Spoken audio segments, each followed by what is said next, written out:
Ladies and gentlemen, boys and girls, children of all ages, welcome back to Hold My Nuggets Incorporated. I am your host, founder, and chairman of Hold My Nuggets Studios, the diligent, vigilant, meticulous, sagacious, conscientious, analytical, methodical individual, the Chiseled Adonis. And we are once again in the West Wing of Hold My Nuggets Incorporated for your 2021 Chiseled Adonis Awards of the NFL season. What?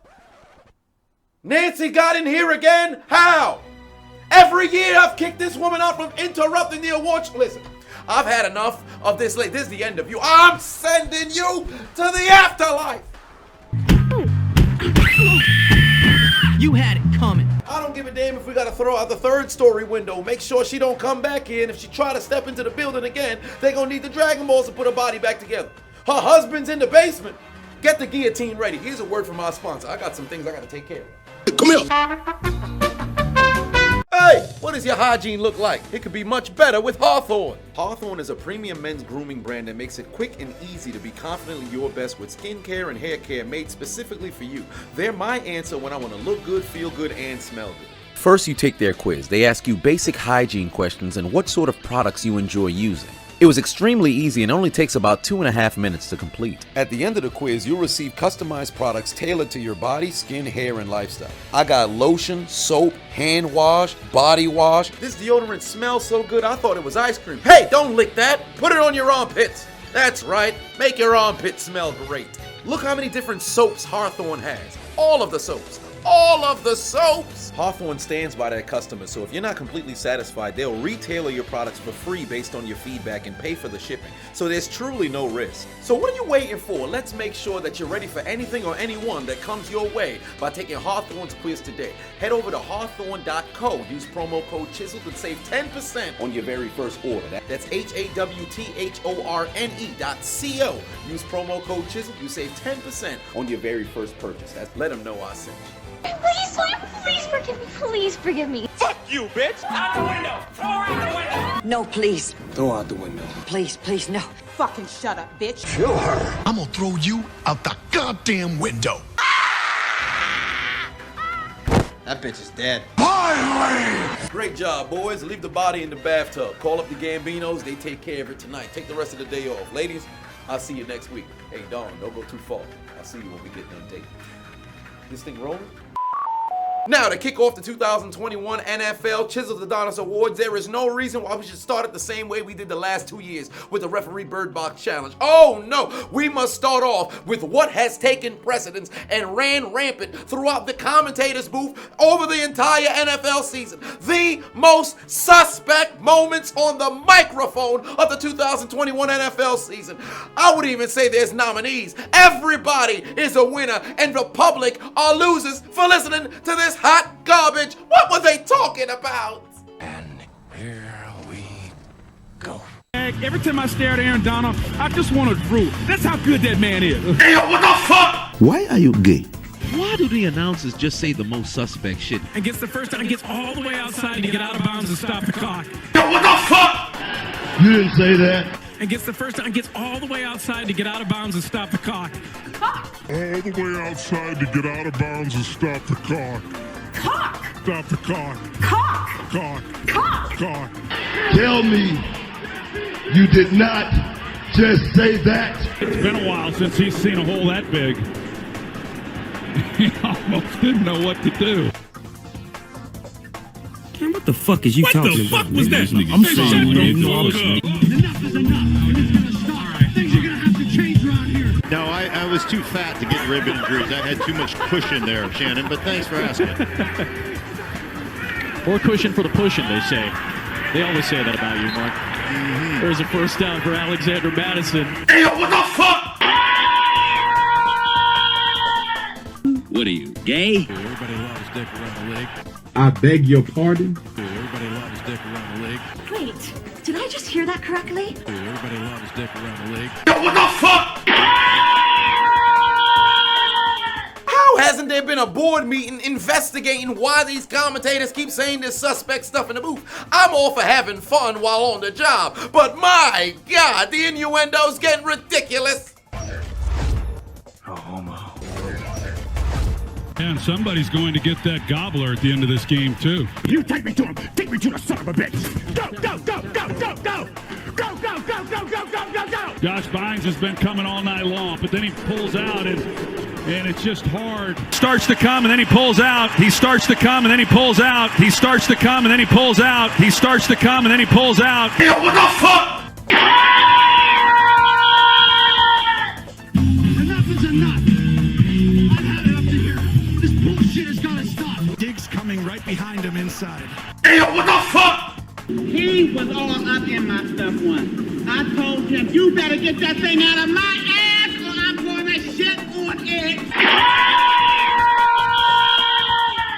She thinks we're gay. Not that there's anything wrong with it. No, of course not. People's personal sexual preferences are nobody's business but their own. Going to be a wet and likely wild night in the Bay Area. Man, his ball handling is fantastic.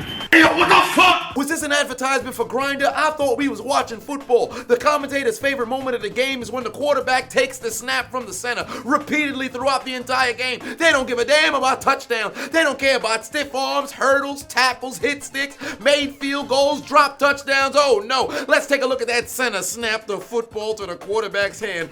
Oh, riveting. You've got to be kidding me. Of course, not that there's anything wrong with that. Not that there's anything wrong with that. But now that that's out the way, let's kick it off with the What Happened to His Hands drop of the year. First and foremost, before we even take a look at the highlights, I'd like to know how at this level, at this point, with all of the sports science, sports medicine, the damn training that all these athletes go to, how do we still have drops in such high percentages? I understand it's a part of football, but my God, on the national stage at the worst possible times, here are your nominees. Somehow Philadelphia got the ball back, 4th and 10, game on the line. Jalen Hurts steps up in the pocket, keeping the drive alive, looking down the field, got his man. I dropped it. Boy, ain't no fucking way, boy. Boy, ain't no way, boy. Boy, ain't no way, boy. Boy, ain't no way, boy. Boy, ain't no way, boy. Tell me I did not just see that. This man's hands just for decoration. Game on the line, 4th and 10, opportunity to make yourself famous. You out here dropping footballs at the 1-yard line? A mannequin could have caught that football, but you, a professional, can't? Jalen, get your ass off the field, put your motherfucking head back down and tell me what happened to your hands. Back to Mile High we go. Here comes Jalen Hurts looking towards the end zone, throws a dart to Quez Watkins. How? Hold on, bro. How? Maybe it's just something about Philadelphia receivers that just makes them want to go out there and have occasional hands. Because how the hell don't you catch that, stupid? What happened to his hands? Ensuing drive for the Rams. Stafford takes the snap, looking over the middle. Back-to-back plays, absolute disaster for the Rams. Matthew Stafford's pass is tipped and ricocheted into the hands of the Bengals. What the hell is going on? What the fuck did I do wrong? Tell me. If there's one thing about Skoranek, he's gonna drop a goddamn football. This guy stinks. Back to Pittsburgh we go. The biggest of Bens takes the snap, looking to go deep down the field. He's got Deontay Johnson for the...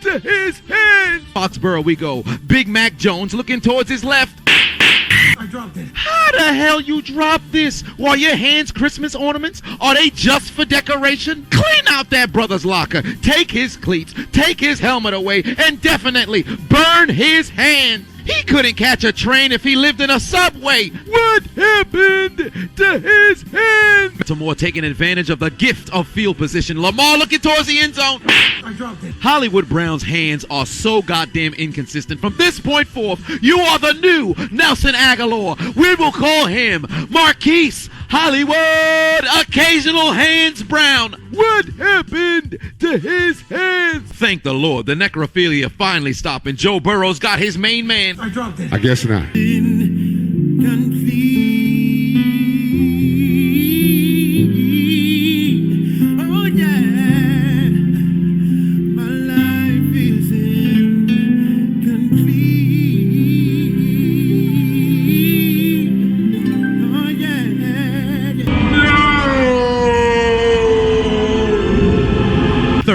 7. Lamar Jackson takes the snap, rolling left, hit the music.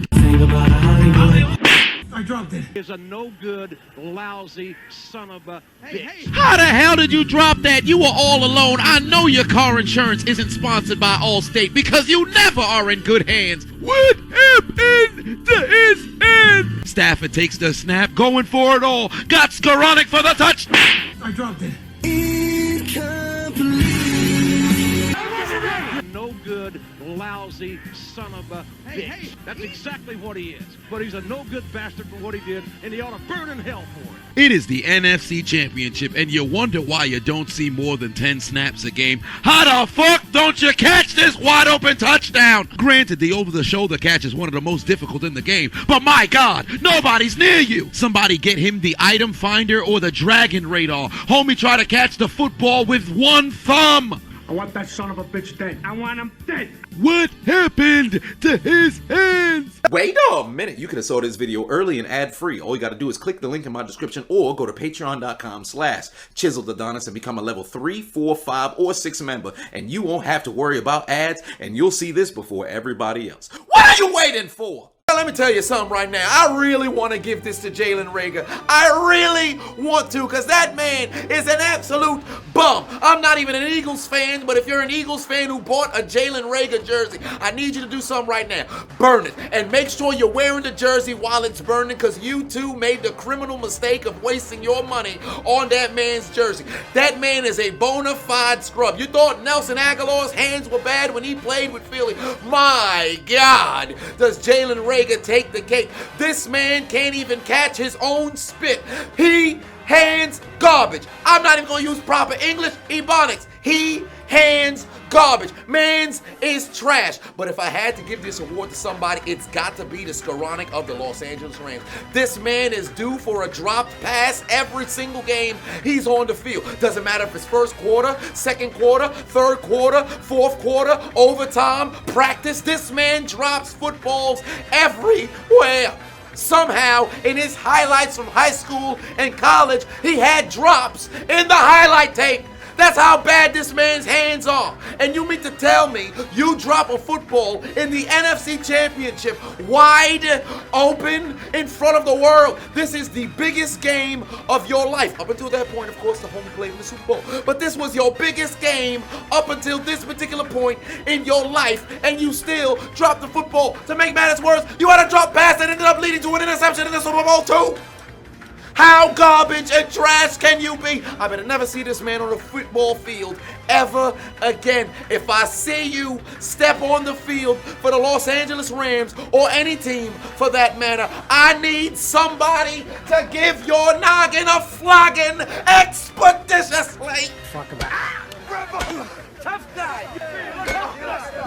Up next, the 2021, watch out for that Goomba, Hurdles of the Year. But of course, we could not showcase the best hurdles without showcasing some of the worst, because I'd love to know where the hell some of these individuals are trying to jump. But here are your nominees. It turned people into a Goomba. Give respect to some fullbacks. Big man hurdle. Had the defender going underneath a tunnel of scrotums. To make matters worse, I heard he farted on him. That shit stank, don't it? Ugh. Here come the Falcons, baby. Matt Ryan over the middle. He's got his man. Here we go. failure. If this ain't one of the worst hurdles I've seen all season, what the hell was that? 3rd and goal from the 15 for porn star Jimmy G. Dumps it off the youth check. What is that? Fam, did this man try to hurdle the entire Vikings defense? Where did you think you were going? He jumped from the 6-yard line. You thought you was Reggie Bush? Failure. He must have been watching White Men Can Jump last night and then got bright ideas. What's wrong with him? You shall not pass! 3rd and 4. Kansas City desperately needs a stop, but we know they ain't gonna get it. Oh my God, he put his ball sweat on the top of his helmet. 3rd and 10. Matt Ryan got his man, dumps it off, turns into Mario. Failure. Taysom says he'll do it himself. Takes it for a first down. Turns his opponent into a Goomba. Takes it inside Cowboys territory, cuz. That's how a white man runs a football. Jumped over him and his ancestors, cleared his whole body, and then nearly ran over a man upon his landing. Here I go. Spin move. What the fuck was that? Did he just combine Muay Thai with football? Highlight commentary. Fuck out of here. What was the point? Why would you do this? I don't know. You big dummy. Trailing by 13, the Broncos trying to go down the field once again. What is that? Oh shit, what is that? Failure. You big dummy. Panned off to DeAndre Swift.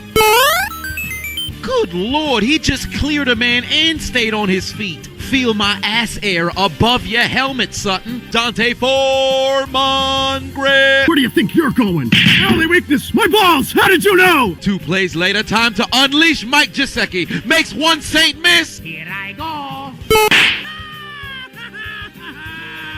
This was a mistake. If that ain't one of the worst hurdles I've seen in my life, what was he trying to do? People hurdle off of one leg, not two. Man's out here trying to box jump defenders. My leg. Do a flip. Failure. And the watch out for that Goomba. Best hurdle of the year goes to DeAndre Swift. You had the best hurdle of the year. You cleared a Pittsburgh Steeler, took a shit on top of his helmet, and made sure you left a skid mark on that boy. However, the worst hurdle clearly has got to go to Mike Gesicki. What were you trying to do? You done stepped out there and got flipped, stupid. You big dummy. Next up, we had a number of embarrassments throughout the entire year, but when it comes to the truck stick, eat my shoulder pad pussy award of the year, there's only 2 nominees. Even Eno Benjamin getting in on the fun. Get your bitch ass out the way, pussy. Runs a man over, goes into the end zone. Cardinals are destroying the 49ers. Why'd he kill that man like that? Snake, are you okay? Snake? Snake? You will rest in peace. To Tennessee we go, hand off to Derrick Henry, and oh my Lord, he's loose. Come here.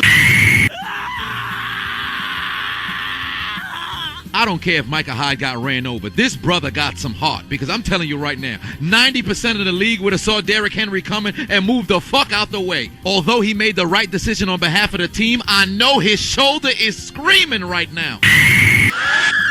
And as much as I'd love to give the award to Henry, he would be denied the award this year, and you'd have to give it to Eno Benjamin of the Arizona Cardinals. That boy killed somebody. Did you see him get deceased? Let's watch him go to the Shadow Realm again before we go on to the next award. Let me see that again. I didn't get a good look at that. Why'd he kill that man like that? Snake,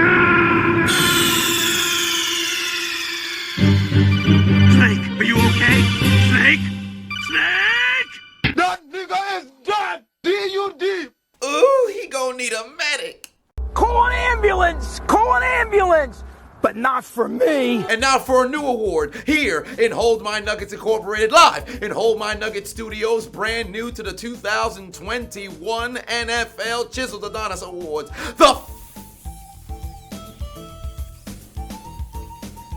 Fat Man moment of the year. Initially, I had a plan to have the unchiseled Adonis kind of come in as I was saying Fat Man. But he actually has a job. He's not a professional stay-at-home son like myself. But roll the footage of the Fat Man moments of the year. 33 seconds left to go in the third quarter. Here come the... Yoink. What kind of discount immaculate reception is this? It's plucked out of the air by a fat man. This fat son of a bitch. Shades of the 72 Steelers. Ball is ricocheted out of the hands of Conklin and recovered by his offensive lineman. This fat son of a bitch, he's fat. Sick boys, rise! Rise up! Now, given the circumstances are completely different. In Pittsburgh's case, it was a game-winning play of a playoff game. In this particular case, it's a ricocheted reception by a fat man in a game where they're losing by 27. Does that make it less impressive? Not at all. Was it highly entertaining? Without question. If you'd like to pay my student loans, contact me at chiseledadonis@gmail.com. But it doesn't change the fact that I'm nothing but a big piece of shit. Big fat piece of shit. think fast. Here comes Taysom Hill. Yoink. It's picked off again. Carlos Watkins, a fat man touchdown, headed to McDonald's. Can I get a McPick-6? Ba-da-ba-ba-ba. Taysom Hill ain't shit. How you step on prime time and throw 4 interceptions? I don't think there's a more progressive quarterback in the NFL as it pertains to their turnovers. Whether you're fat or skinny, Taysom Hill's gonna find the football to you. And then to make matters worse, not only did he get picked off by a fat man, he got outran to the end zone. Oh God, I'm gonna come. Do not come. I'm gonna come. Wait, what's that music? Oh Lord, not again. We've got a fat man touchdown. That brother shaped like a graveler used TM-26 earthquake. That brother's belly got more rolls than Royce. Sick boys, rise up! He's fat. 2 plays later, looking towards his left, he's got a fat man who goes into the end zone. Thick 6. Sick boys, rise up! Meanwhile, in America's Peninsula, Tua Tagovailoa looking towards his left, he's got a fat man, Kristen Wilkins, in the end zone, and the big man shows off his agility, shows off his hops, and celebrates with the 6 Dolphins fans. Sick boys, rise up! Easy work. Easy work. The worm from Scotty Too Hottie. Giants becoming victims of necrophilia as Jaden Hurts would find a fat man, Lane Johnson, wide open as the necrophilia continues in Lincoln Financial Field, because the Giants may be dead, but they're still getting fucked. Sick boys, rise up! He's fat. Look what Trent Williams did to Stokes on this block. Fuck out of here. Deleted that man. Blocked him into another dimension. That brother woke up in the 2030s. Somebody called a medic. That brother gonna need an EMT. Third and goal for the Dolphins. Hand off to frequent flyer Myles Gaskin. Looks like he goes into the end zone for the score, but there's laundry on the field because a fat motherfucker wanted to move early. So they'd be pushed back 5 yards. Tua Tagovailoa would try to dump it off to Gaskin, but it's taken by Robert Hunt. Makes one Raven miss. Dives into the end zone. Fat man touchdown. Fat man touchdown. Fat man touchdown. The Dolphins extended Genjutsu. Foul, foul. Due to being an ineligible receiver, one of the greatest plays in football history is negated off of the board. Not only did this fat man make men miss, he also got a little airborne, did break the plane before losing control of the football. That would have been a hell of a score, but this man lined up at guard. What did we think was going to happen? Myles Gaskin took a second too late to get to his position, so it had to be taken by the guard. But who knew the big man would make something so illegal, so spectacular? After half a season of absolutely terrible calls by the referees, now they want to make the right call? I say to hell with the rules when you get plays like this. Let the fat man have a good time. To all the gargantuan, rotund, elephantine, viscera-sized human beings, rub your navels together, and although it doesn't count, celebrate this moment. Showcase to the world that you too are athletes, and make sure that everybody knows that tonight the Sick boys rise up! We're sorry, big man. Gotta take that touchdown off the board. When you try your best but you don't succeed,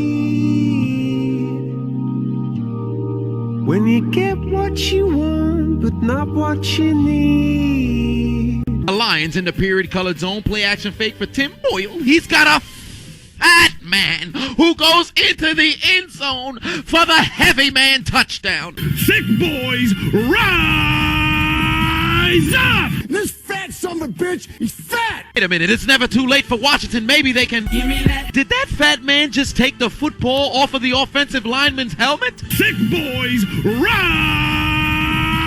up! Do you need a shout out? Perhaps you need somebody to sing happy birthday for you. Maybe you need some help roasting a friend, or you just need somebody to announce the draft order for your fantasy football league. Book me on Cameo. Go to cameo.com/Chiseled Adonis and book me today. And as much as I love to give the award individually just to the offensive lineman of the Miami Dolphins, all the fat people was winning this doggone year, man. Every single week, it seemed like a fat man was making a play. So kudos to all the plus size, overweight, rotund, elephantine, human boulder size individuals who participate in NFL games. Y'all did y'all thing this year. Whether you were nose tackles, defensive ends, offensive tackles, guards, centers, does not matter. If you was a regular camp body that just so happened to sneak your way onto the 53-man roster, y'all did y'all thing this year, and you deserve your praise. So all fat men in the NFL, big up yourselves. And now for the 2021 Chiseled Adonis Game of the Year. A lot of people are going to think it's a playoff game, all right? You're going to think it's probably the Chiefs and the Bills, probably any game from divisional, weekend. But here's a little bit of a twist. It was a game within a game. It was a superior Josh Allen versus the inferior Josh Allen. Week 9, Buffalo Bills travel down to the home of AEW to take on the Jacksonville Jaguars, where Josh Allen took on Josh Allen for the first time. And Josh Allen showed Josh Allen why Josh Allen was inferior to Josh Allen, and he was more superior to Josh Allen. Ladies and gentlemen, the game of the week, Josh Allen versus Josh Allen. Oh, I can't wait to see what happens. Here comes Josh Allen, baby. Takes the snap on second and taken down from behind. And ladies and gentlemen, we have history. Josh Allen becomes the first player to sack a QB with the exact same name since a sack became an official stat in 1982. It's an inception of Josh Allen. You love to see it. Can't get any better than this. Hey, Josh Allen, there's no other way you're going to let Josh Allen get you, right, Josh Allen? Wait. Let's go to the game that has the game of the year, because it's a game within a game. Josh Allen versus Josh Allen, 3rd and 12.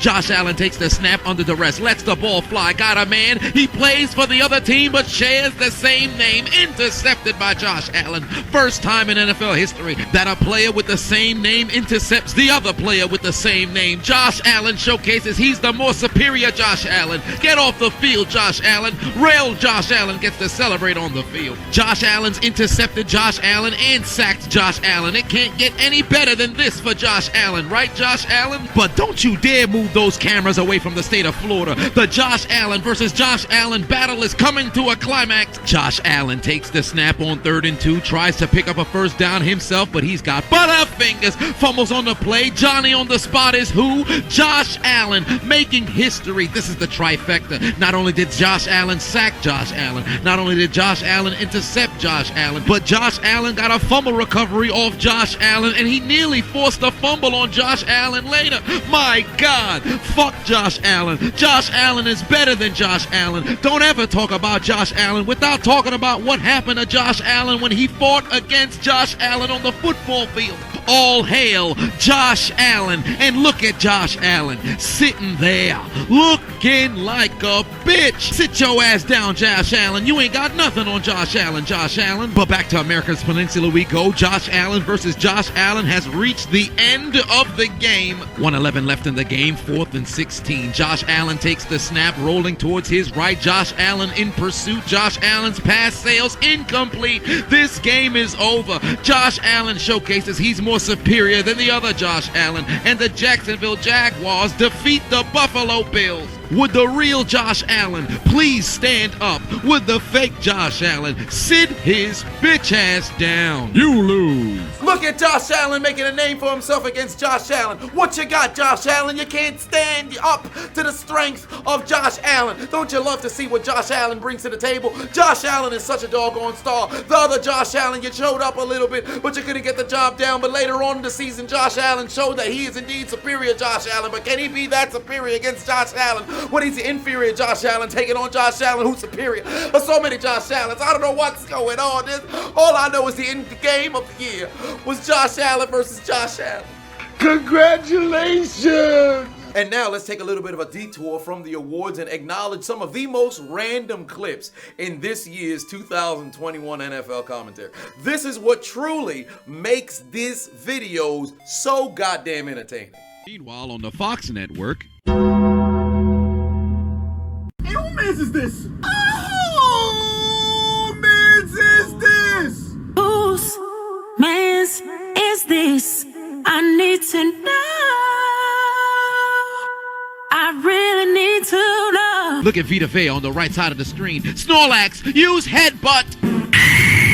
That was brutal! Heavens to Betsy, that brother lost a tooth and he's smiling. He must have an amazing dental plan. Lisa needs braces. Dental plan. Lisa needs braces. Dental plan. Lisa needs braces. Dental plan. Lisa needs braces. Now in the period-colored zone, 4th and goal, Mac Jones looking towards his left. He's got Bourne in the end zone. Touchdown, Patriots. If only this was a game breaker and it was worth 40 points to take the lead. But it's not, and you're still getting fucked during the game that there's a dildo on the field. No need for Jeffrey Dahmer. No need for Ted Bundy. You can fuck yourselves. No lube sideways, no Vaseline as rough as ever. Cause the Buffalo Bills, your division rivals, are fucking you up the poop chute. The butthole can't shake this abuse. We're brothers. We're happy and we're singing and we're colored. Give me a high five. Who put the emails up on him? Racist remarks was said again. Gruden. He said his lips were so damn big. Michelin tires in a wig. Gruden. Who's getting caught in controversy? Can't forget he got played by A.B. Gruden. Who might lose their job this week just when it seemed just reached its peak. Gruden.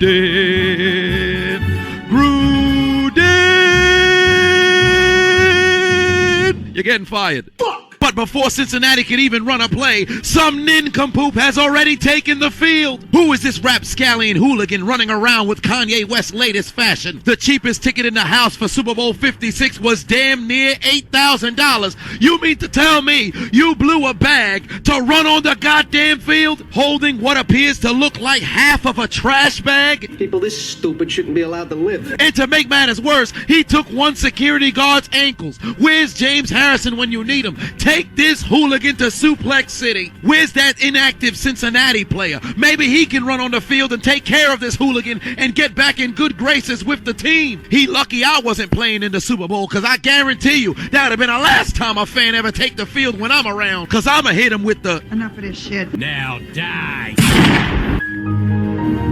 Patriots getting their cheeks clapped so bad it's a standing ovation in Buffalo and ain't nobody moving their hands. Oh. Dear God, no! I won't go back to prison! My butthole can't take this abuse! I'm calling the president! President, we need a National Guard. We need as many men as you can spare. Call the dogs off. Hello. No one is available to take your call. Please leave a message after the tone. Send the National Guard, please. They need emergency help. Please, help these folks. We've been trying to reach you concerning your car's extended warranty. I beg your pardon? You should have received something in the mail about your car's extended warranty. God damn it! Fortunately, we have a plan. Thank you, Jesus. What's the plan? Have you ever had a dream? What's the plan? I don't know what I said. Right, Starling! What's the plan? I don't remember. I don't remember. Oh, maybe that's what I said. Oh, you motherfuckers. Think you can do this to me?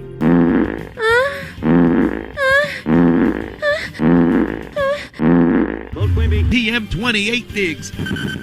You see what happened, Trevor Lawrence, if you spent more time on the field rather than being in the stands?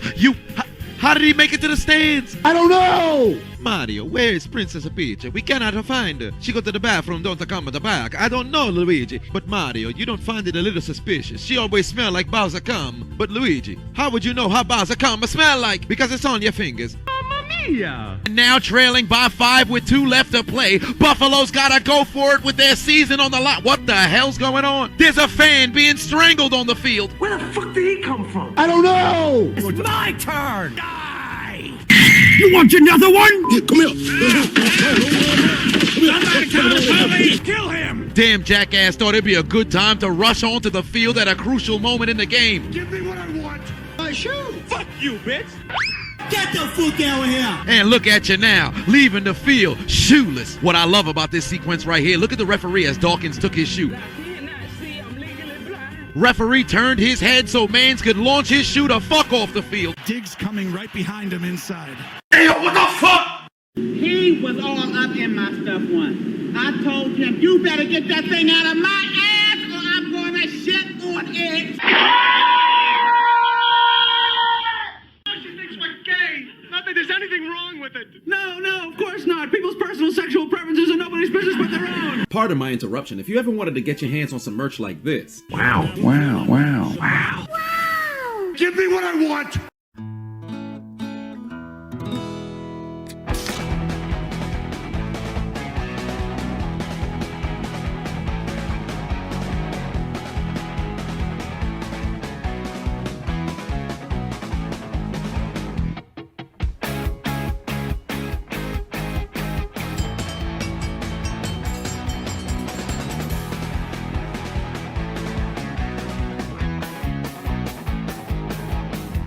Give me what I want! Click the links in my description and go to ChiseledAdonisShop.com and get your merch today.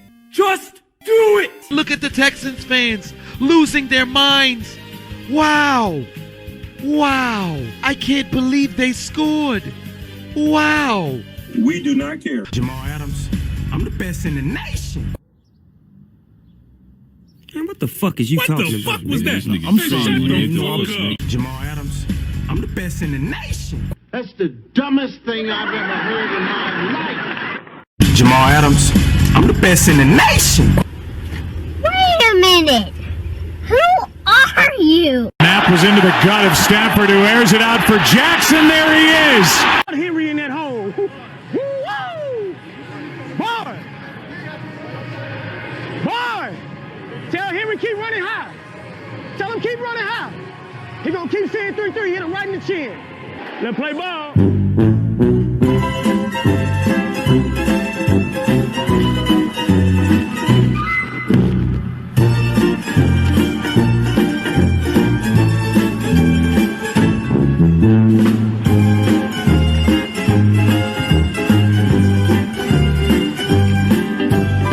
Stupid bitch. Now granted, he was just imitating this brother. I'm the best in the nation. Rest in peace to Travis Ward, and given the way Jamal Adams has been embarrassed over the course of the past years, him too. I understand trying to force fumbles, but my God, this man is a boxer out there. TJ's accuracy usually on point, but goddamn, son, this man is throwing overhand rights. Since when did Madden turn into Fight Night? Look at the uppercut. And when he saw the left hand didn't work, he said, I bet. How about a right-handed two-piece extra crispy? Die! Oh, fucking do it again. Okay, come here. 2nd and 15. Ben takes the snap, throws it over the middle.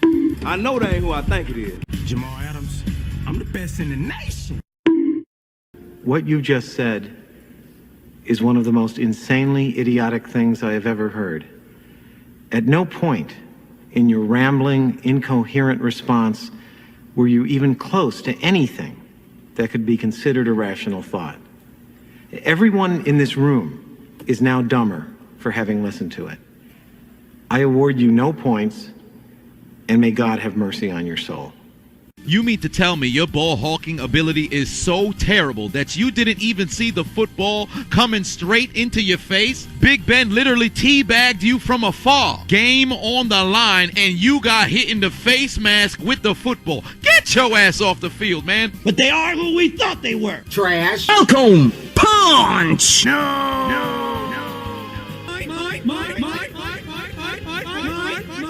Meanwhile, at halftime at the Rams and Viking game, they're racing corgis. Hey, the officials missed a false start by the red, but those damn dogs are off to the races. 40 yards to the finish. Yellow in front, but Crypto, the super dog in blue, passed them. Both of them don't know where the finish is, and green comes in for the steal. What a race. All I know is those two last dogs are straight up idiots. I'll put money on this race. Y'all didn't even make it to the finish line. Bring in the cavalry.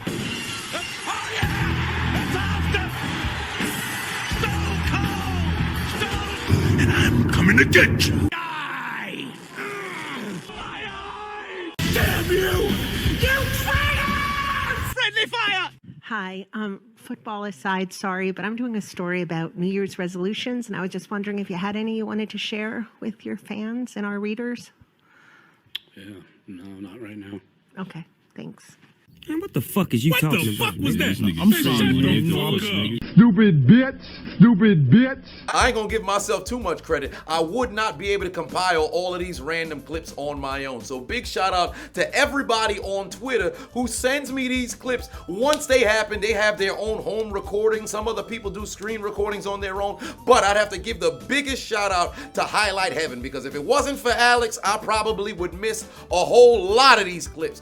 This man does phenomenal work being able to catch, the crowd and the sideline and all of that when it's going down on live TV, because most times it goes right past people's vision whenever it happens. But damn it, Alex, big shout out to you. I probably don't get all these random clips if it wasn't for your channel, brother. Do it! Just do it! Make your dreams come true! Just do it! And now it's time for a crowd favorite, because we about to see some individuals get sent to the Shadow Realm. Take them to the Gulag, because it is your 2021 Hit Stick of the Year. Here are your nominees. What kind of tomfoolery is Pittsburgh up to? Why the hell are they running a fake field goal? This can't end well. What happened? Oh my God. Man, don't do it! You got the kid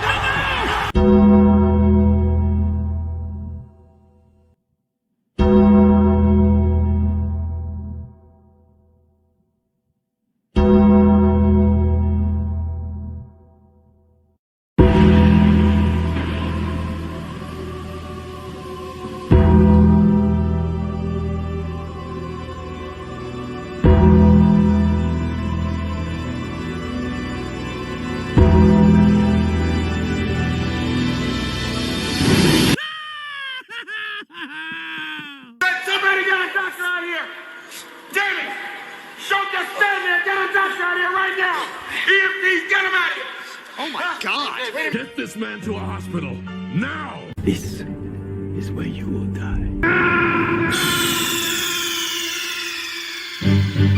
Snake, are you okay? Snake? Snake! This motherfucker's dead! He was so young. He didn't need to die like that, man. Why they did that to him?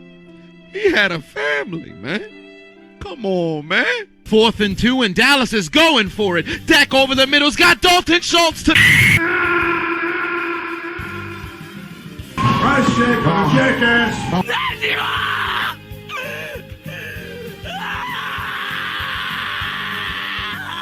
I'll fucking do it again. Take his ass to jail! You go to jail, you son of a bitch! Well, damn, he recovered mad fast. Would they give him a senzu bean on the floor? Man's got straight up tattooed, and when you lose him by 28 in the first half, I don't blame him. For all intents and purposes, this appeared to be a legal hit, but you can see the man torpedo himself upwards in an effort to take down Schultz. But with the difference in height, what do you expect him to do? Then to add insult to injury, man's caught the flag. Low-key, he should keep that shit. It goes with the jersey. Maybe! That's what you get, stupid. You tried to hurt us, but guess what? We're not gonna take it.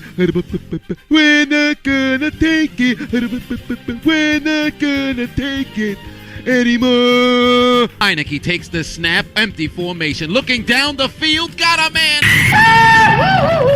Yoink. Heavens to Betsy. Logan Thomas got blown up, and Blitz Boy has his second interception of the season. Man's caught as many picks this year as he did his entire career. Die! Jesus Christ. Stop! Grab it, Matt! Grab it! Hurry! Was once a 17-0 lead, suddenly has only become a 3-point lead. Devontae inside.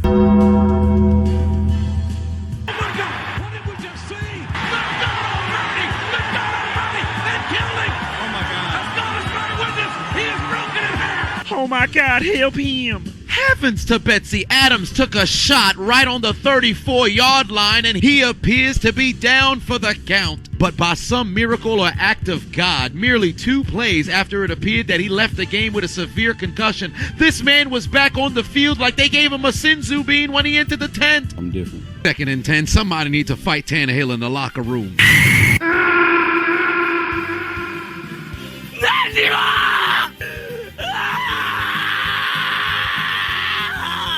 I'll fucking do it again. Okay. These are the kinds of plays that make wide receivers want to hire hitmen on their quarterback. If Chester Rogers walked into Tannehill's house and slept with his wife, I'd have no issues with that. Why would you set this man up like this? He got hit so hard his dick was in his face. Do you know how hard you gotta get hit to have your own dick in your face? Look at this man. He's achieved a level of flexibility he didn't even know he had. Flash Gordon approaching. What do you mean, Flash Gordon approaching? Nani? The 2 Melvins collide and Ingram is the one who comes out on top. Scooped up by Bolden, 2 dreadlock powers is better than 1, and Kansas City gets the fumble recovery touchdown and goes in front. No!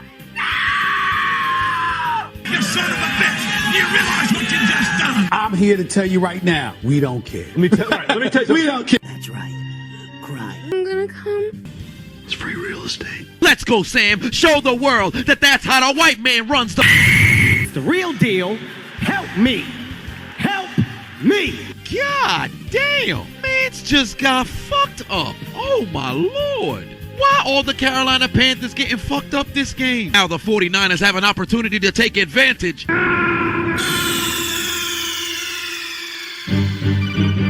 are you okay? Snake?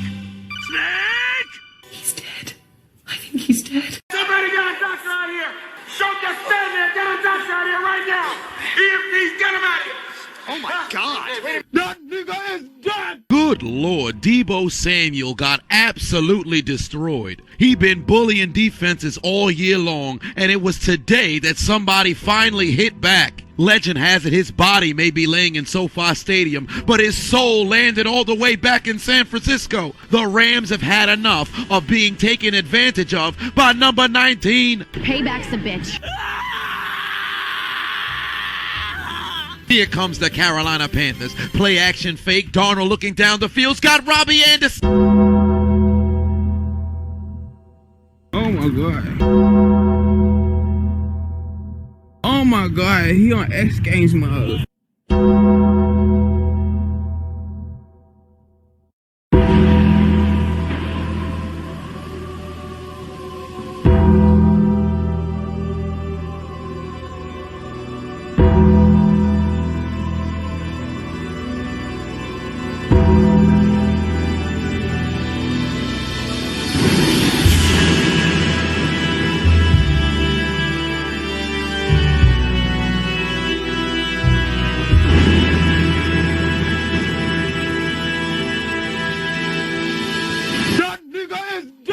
I just want to take this moment to pay my respects to the individuals who have fallen when it pertains to this particular portion of the video. Nobody wanted to see them go out like this. You lived a large, fruitful life. You worked your way all the way to the professionals, and here we were on national television watching you do what you loved, what you excel at, playing football, only to see a member of your opposition absolutely send you to the shadow realm, to where we're gonna need to gather the Dragon Balls to bring you back. We might have to travel to Namek because Shenron's wishes have been utilized on trying to keep Nancy from stepping back into Hold My Nuggets Incorporated. So we're gonna have to head to the home of Piccolo, gather the Dragon Balls, summon Porunga to get every single one of these individuals' bodies put back together to step back on the football field and do what they do best. But if I had to choose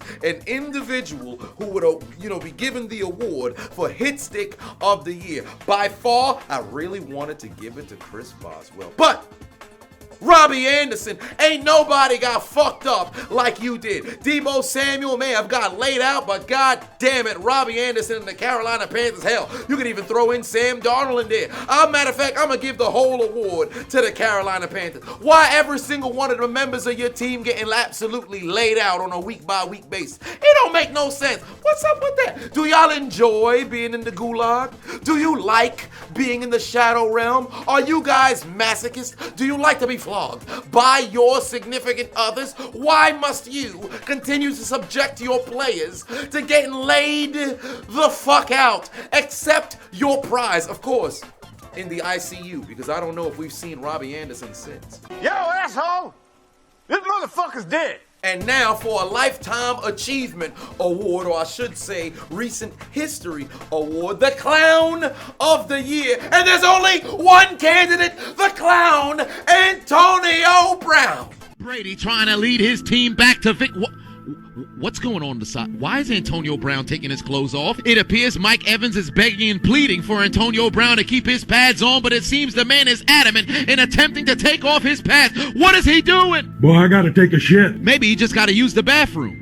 Fuck out of here. Why would he throw it like that if he's going to use the bathroom? Moreover, isn't the offense on the field? Couldn't you hold it until the drive was over? Wait, hold on. Why are you taking your shirt off? That doesn't even make sense. It's 40 degrees out there. He's throwing it into the stands. Say it ain't so. He's relapsing. The clown is back. For the love of God, don't take your pants off. What the fuck? Homie doing jumping jacks in the end zone, attempted to hype up the crowd, throwing up the peace sign. This man watched Vontae Davis retire at halftime and said, I'm going to take it to another level. Homie just quit on national television. What happened? I'll tell you, Tom, this man was a clown all along. He only kept himself in check last year just so he can secure a Lombardi trophy and become a Super Bowl champion. All bets were off this season. Coming into week 17, all this man needed was 8 catches, 55 yards, and just one more TD for over $1 million. And he said, to hell with that. It ain't about the money. It's about the buffoonery. It's been approximately 0 days since the last Antonio Brown nonsense. The exact same man calling people crackers. The same man with a laundry list of absolute negligence over the course of the past 1,000 days. Damn! This is the same man who less than 2 weeks ago claimed it was the media creating a narrative about him. A lot of drama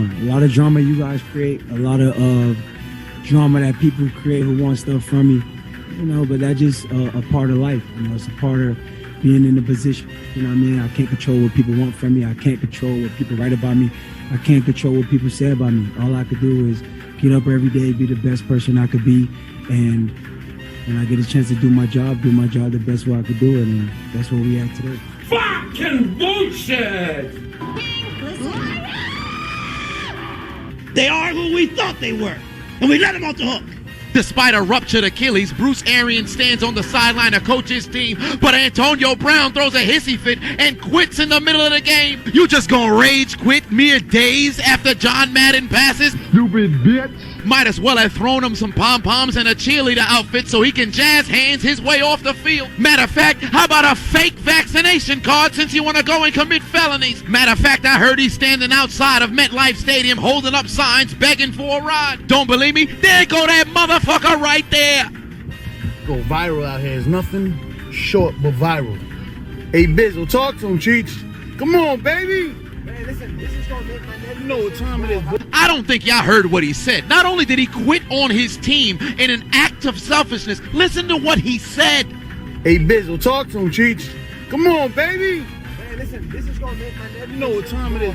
This man quit on his team in an effort to build hype for an eventual Netflix series. If that doesn't spell selfishness, I don't know what does. Not even 2 hours after this game, this man is on Twitter posting as if nothing just transpired, promoting his upcoming music. I'm from the pit, not the palace. I'm kinda stylish.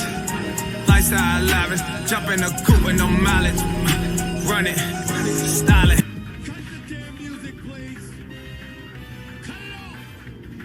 Fucking New York, Super Gremlin. Super Gremlin. You know what time it is, baby? You know the fucking vibes, boy. Oh. This is a sick Negro. What happened to Antonio Brown? Did he quit? I've never seen a guy leave a field like that, and is this the last strike for him? He is no longer a Buck. This man threw away a Hall of Fame career For what?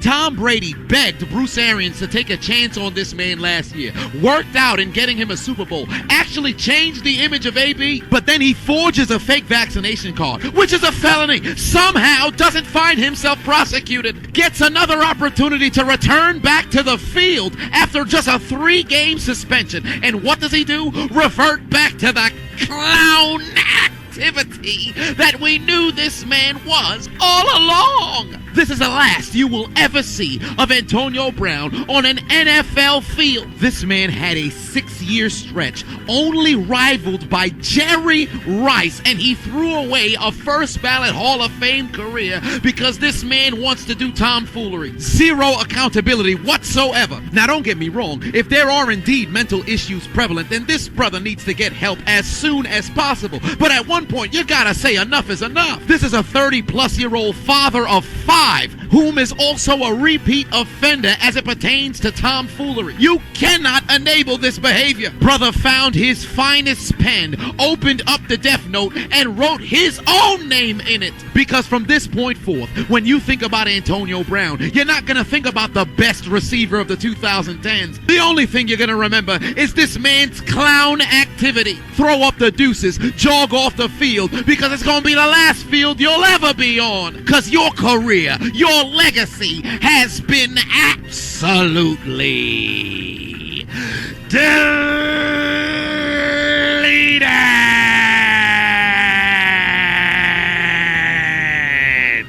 There's only one thing left to do. Gotta write their names in the death note. Delete! Delete, delete, delete. Delete, delete, delete. Delete. Delete, delete, delete. Delete, delete, delete. Deletion. Deletion. Deleted.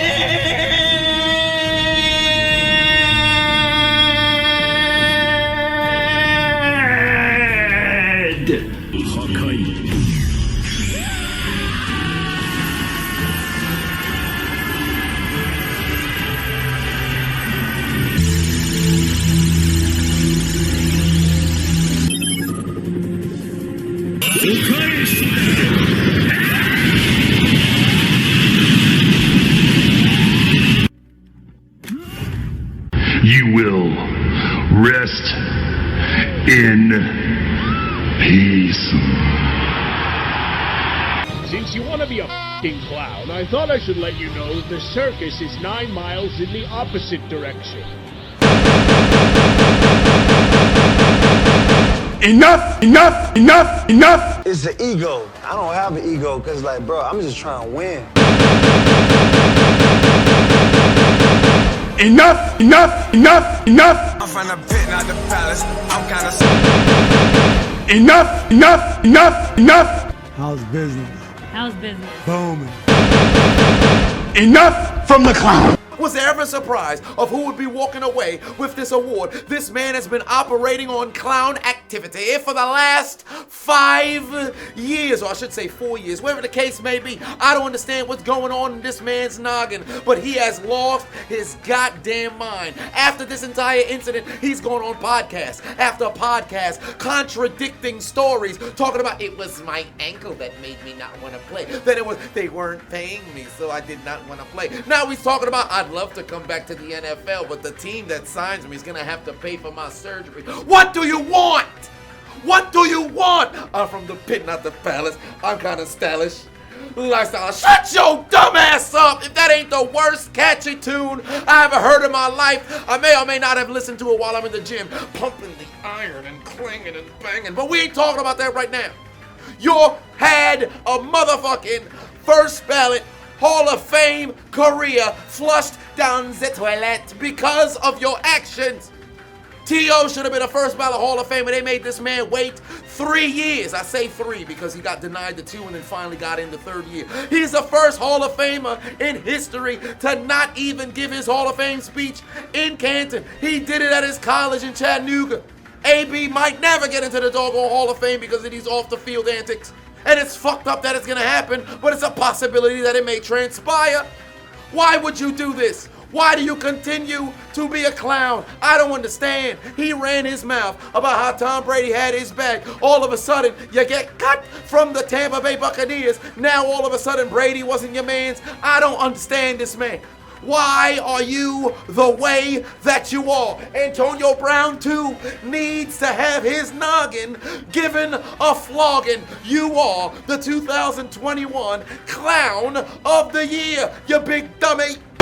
Enough from the clown! Hey, I hope you're enjoying the video. Make sure to leave your thoughts in the comment section below. Hit the like button and subscribe to the channel. Hit that bell notification so you'll always be up to date in all my content. On top of that, follow me all over the social media platforms, alright? Whether that's Instagram, Facebook, Twitter, Snapchat, TikTok, Pornhub, does not matter. Because at the end of the day, let's all go to the shadow realm together. That's the perfect transition for the big dummy moment of the year. And there are countless different moments throughout this entire season that may have been, nominees for this award. But there is none but one moment in particular that really showcases the epitome of the biggest dummy of the year. And I'm pretty sure you know exactly what I'm talking about. Roll the goddamn footage, because this team shot themselves in the foot and didn't give themselves an opportunity to get into the playoffs because their coach is a fucking retard. Los Angeles Chargers, come on down, accept your motherfucking prize. Like I stated earlier, if this game ends in a tie, both teams advance to the postseason. Fresh out of the 2-minute warning, Oakland has the football at the 45-yard line. Derek Vehicle takes the snap, handoff to Josh Jacobs. He's going absolutely nowhere. Loss of 2 yards. Hold on, where's the sense of urgency? Why everybody so calm? Wait, no. You gotta be kidding me. No. Oh, not this way. No, damn it. Both teams are just gonna sit here and let time elapse. Where's the competitive spirit? The clock's not stopping. No, please, please, please, no. What the hell is this? Why?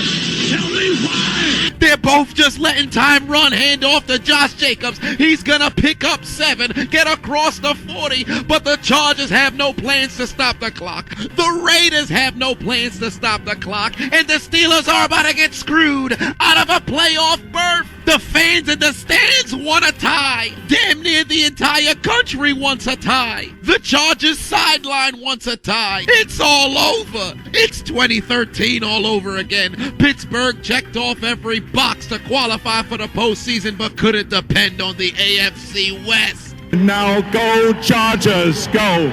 I've had it. Everyone's getting a timeout.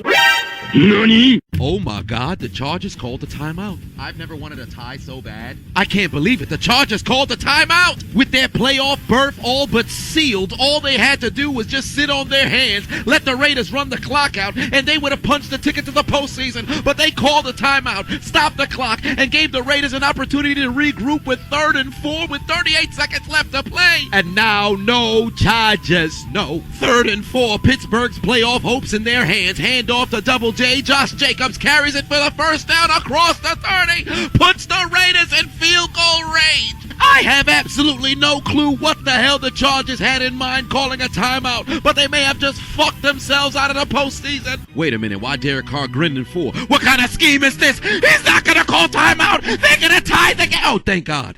Jesus Christ. Praise Arceus. Bow before Joshin. There is a competitive spirit in the NFL. And now, no Chargers. No. On a night where they honored the late John Madden and Al Davis, and they lit the flame to Allegiant Stadium with an opportunity to punch their ticket to the postseason for the second time since losing in Super Bowl 37. The Raiders send out Daniel Carlson, who's never missed in Allegiant Stadium, and he's a perfect 8 of 8 on go-ahead field goals from 47 yards out, with an opportunity to not only send themselves, but also the Steelers to the postseason and give the Chargers a trip to the Death Note, the snap, the hold, the kick, through the uprights. It's good! It's good!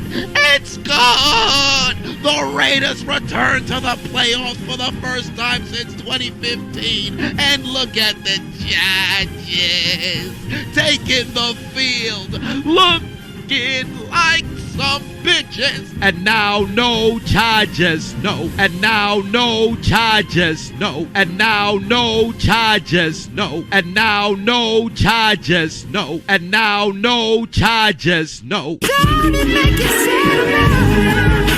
Go on and just tell me you're ready now. Baby, go on and just tell me you're ready now. You can go on and just tell me you're ready now. Baby, go on and just tell me you're ready now. Go on and just tell me you're ready now. Stop already crying. Tell me you're ready now. Gonna cry no more, yeah, yeah. Cry me a river, oh, cry me a river, oh, cry me a river, oh, cry me a river, oh, cry me a river, oh, cry me a river, oh, cry me a river, oh, cry me a river, oh, cry me a river, cry me a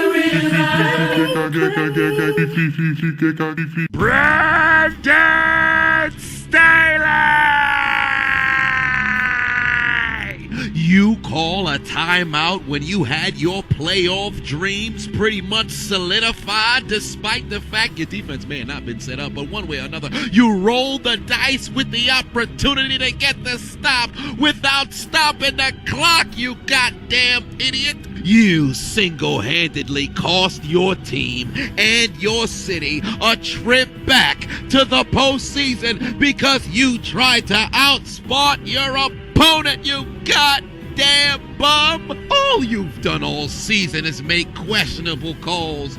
Put your motherfucking head back down as the Chargers would join the Rams, Patriots, Panthers, Jets, Cardinals, Falcons, Texans, Bears, Colts, Packers, Ravens, Bengals, Giants, Eagles, and Broncos in taking out their Metro cards and getting aboard the L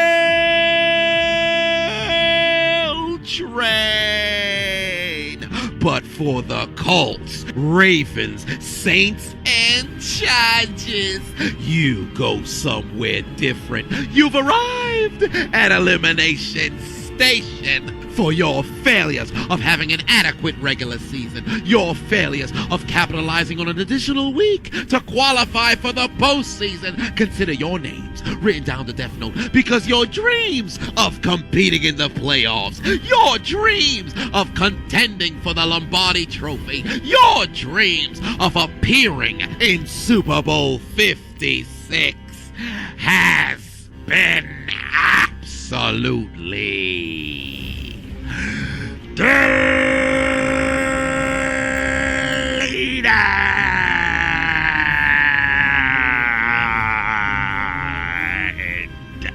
There's only one thing left to do. Gotta write their names in the death note. Delete!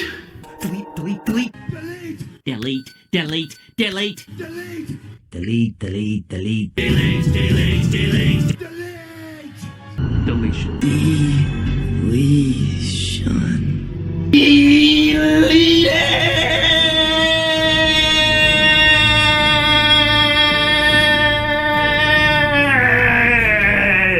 You will rest in peace. When you talk about stupid, holy shit, I hope Webster's Dictionary updates the photo and whatever text is written for the word stupid and make sure they input Brandon Staley and the Los Angeles Chargers into the description definition because these individuals are absolutely dumb. I still cannot fathom the idea of calling a timeout when you're in a situation where a tie takes you to the playoffs. Don't get me wrong, you play to win the game, but you've also got to be smart where safety is literally right in front of you and you have a playoff berth on the horizon. Literally, all you had to do was do Nothing. To make matters worse, you claim you called the timeout to get your run defense in. How the hell do you now give up a 10-yard run that put them in field goal range to win the game? You cannot be this dumb. This was the one scenario the entire world, outside of Pittsburgh Steelers fans, of course, wanted. You had a tie, an improbable scenario where nobody thought perhaps you'll find yourself in overtime, where you'll find yourself tied up in overtime, where multiple different teams, the two teams that were playing, I don't know why I said multiple, not both, had an opportunity to score and did score on field goals with under 2 minutes left to play, or exactly 2 minutes left to play, and all you had to do was just hold on, sit on your hands, and possibly get yourself a trip to the playoffs. But oh no, you guys are absolutely dumb, and I need you to accept this award for biggest dummy of the year. Moreover, the fact that the Raiders admitted that they were going to sit on their hands and take the tie depending on what the Chargers did. And once they called timeout, you had Derek Carr and company look at each other and say, we about to fuck the Chargers right up the ass. So everybody in unison, say it with me and Arnold Schwarzenegger. And now no charges, no. And now no charges, no. And now no charges, no. And since we're on the topic of dummies, we covered the clowns, we covered the biggest dummy of the year. Why not talk about the clitoris play of the year? See, y'all thought I forgot. Y'all thought I forgot about them boys and the absolute dumbest play individually of the year. You see, the Chargers had the dumbest decision. The Cowboys, the dumbest play at the worst time, because week 18, the Chargers fucked themselves. But in the wild card playoff weekend, the Cowboys fucked themselves. Why, you might ask? Well, in the playoffs, in wild card weekend, there were 6 games. 5 home teams advanced. I wonder which one didn't make the cut. The Cowboys. Why is that? Let's take a look and jog your memory.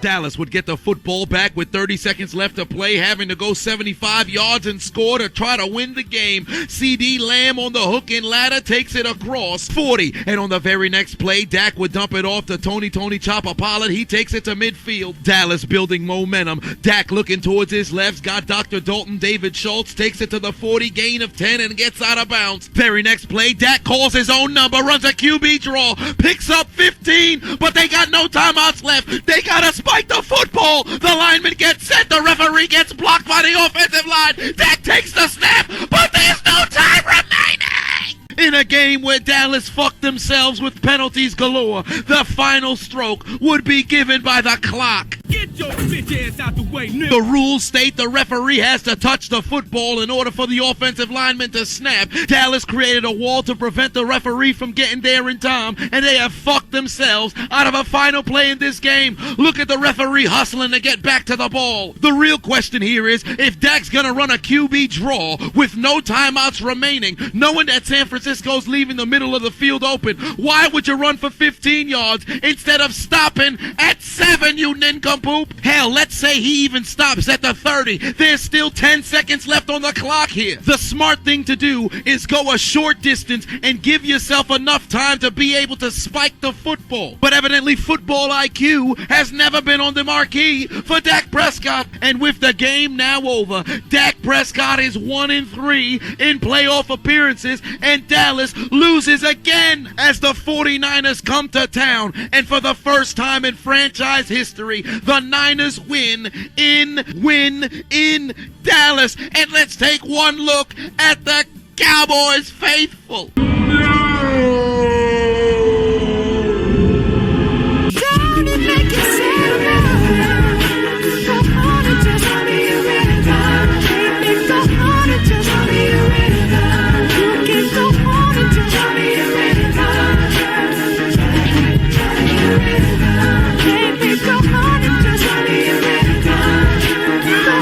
Just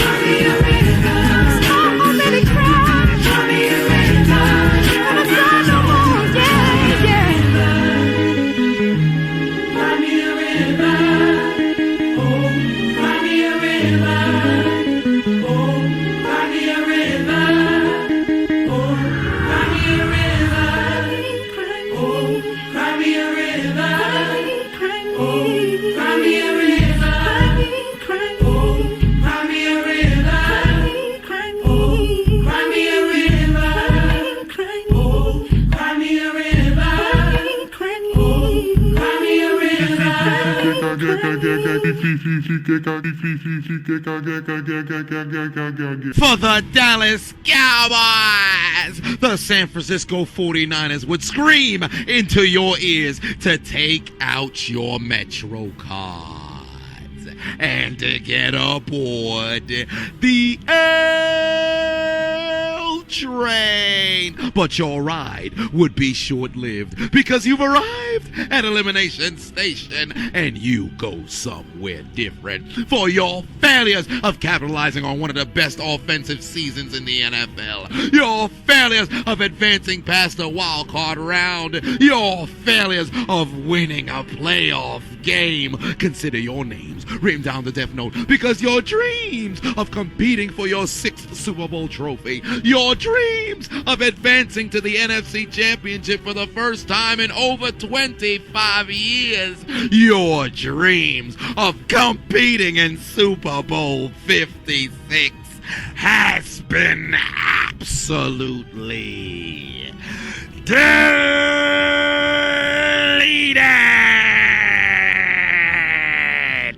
You lose. Failure. Eliminated.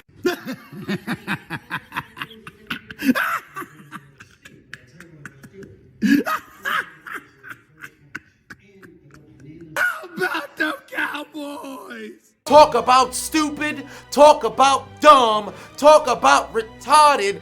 The Cowboys are on the marquee. I still cannot understand why Dak did not get down earlier. I still cannot understand why Cowboys fans continue to point the finger at the referee. I do not understand how delusional a goddamn franchise and their fan base can be. I don't even hate the Cowboys, but boy, do I enjoy making fun of them. Stephen A., hit the music. Mediocre team and Big D. That's what makes this funny. How about them Cowboys? How about them Cowboys? Some way, somehow, when they count just wait, they will let you down. The accident, they will mess it up. Just wait. The accident, they will let you down. Just wait. The accident, the accident, waiting to happen. It will happen. Tony Romo throw the football. Know what's coming next. He will get in the way. The deception of success. Tony Romo throw the football. Are you kidding me? That's prime, not a catch. Really? That's funny. Big D, easy you. This is what they do. Walking through, we show up on cue. Accident, something will go wrong. Accident, of the big Jumbotron. Accident, gotta recognize it's a black cat running around that franchise. Say with it. Accident, they will mess it up. Just wait. The accident, they will let you down. Just wait. The accident, the accident, the accident, waiting to happen. It won't happen. How about them Cowboys? How about them Cowboys? How about them Dallas Cowboys?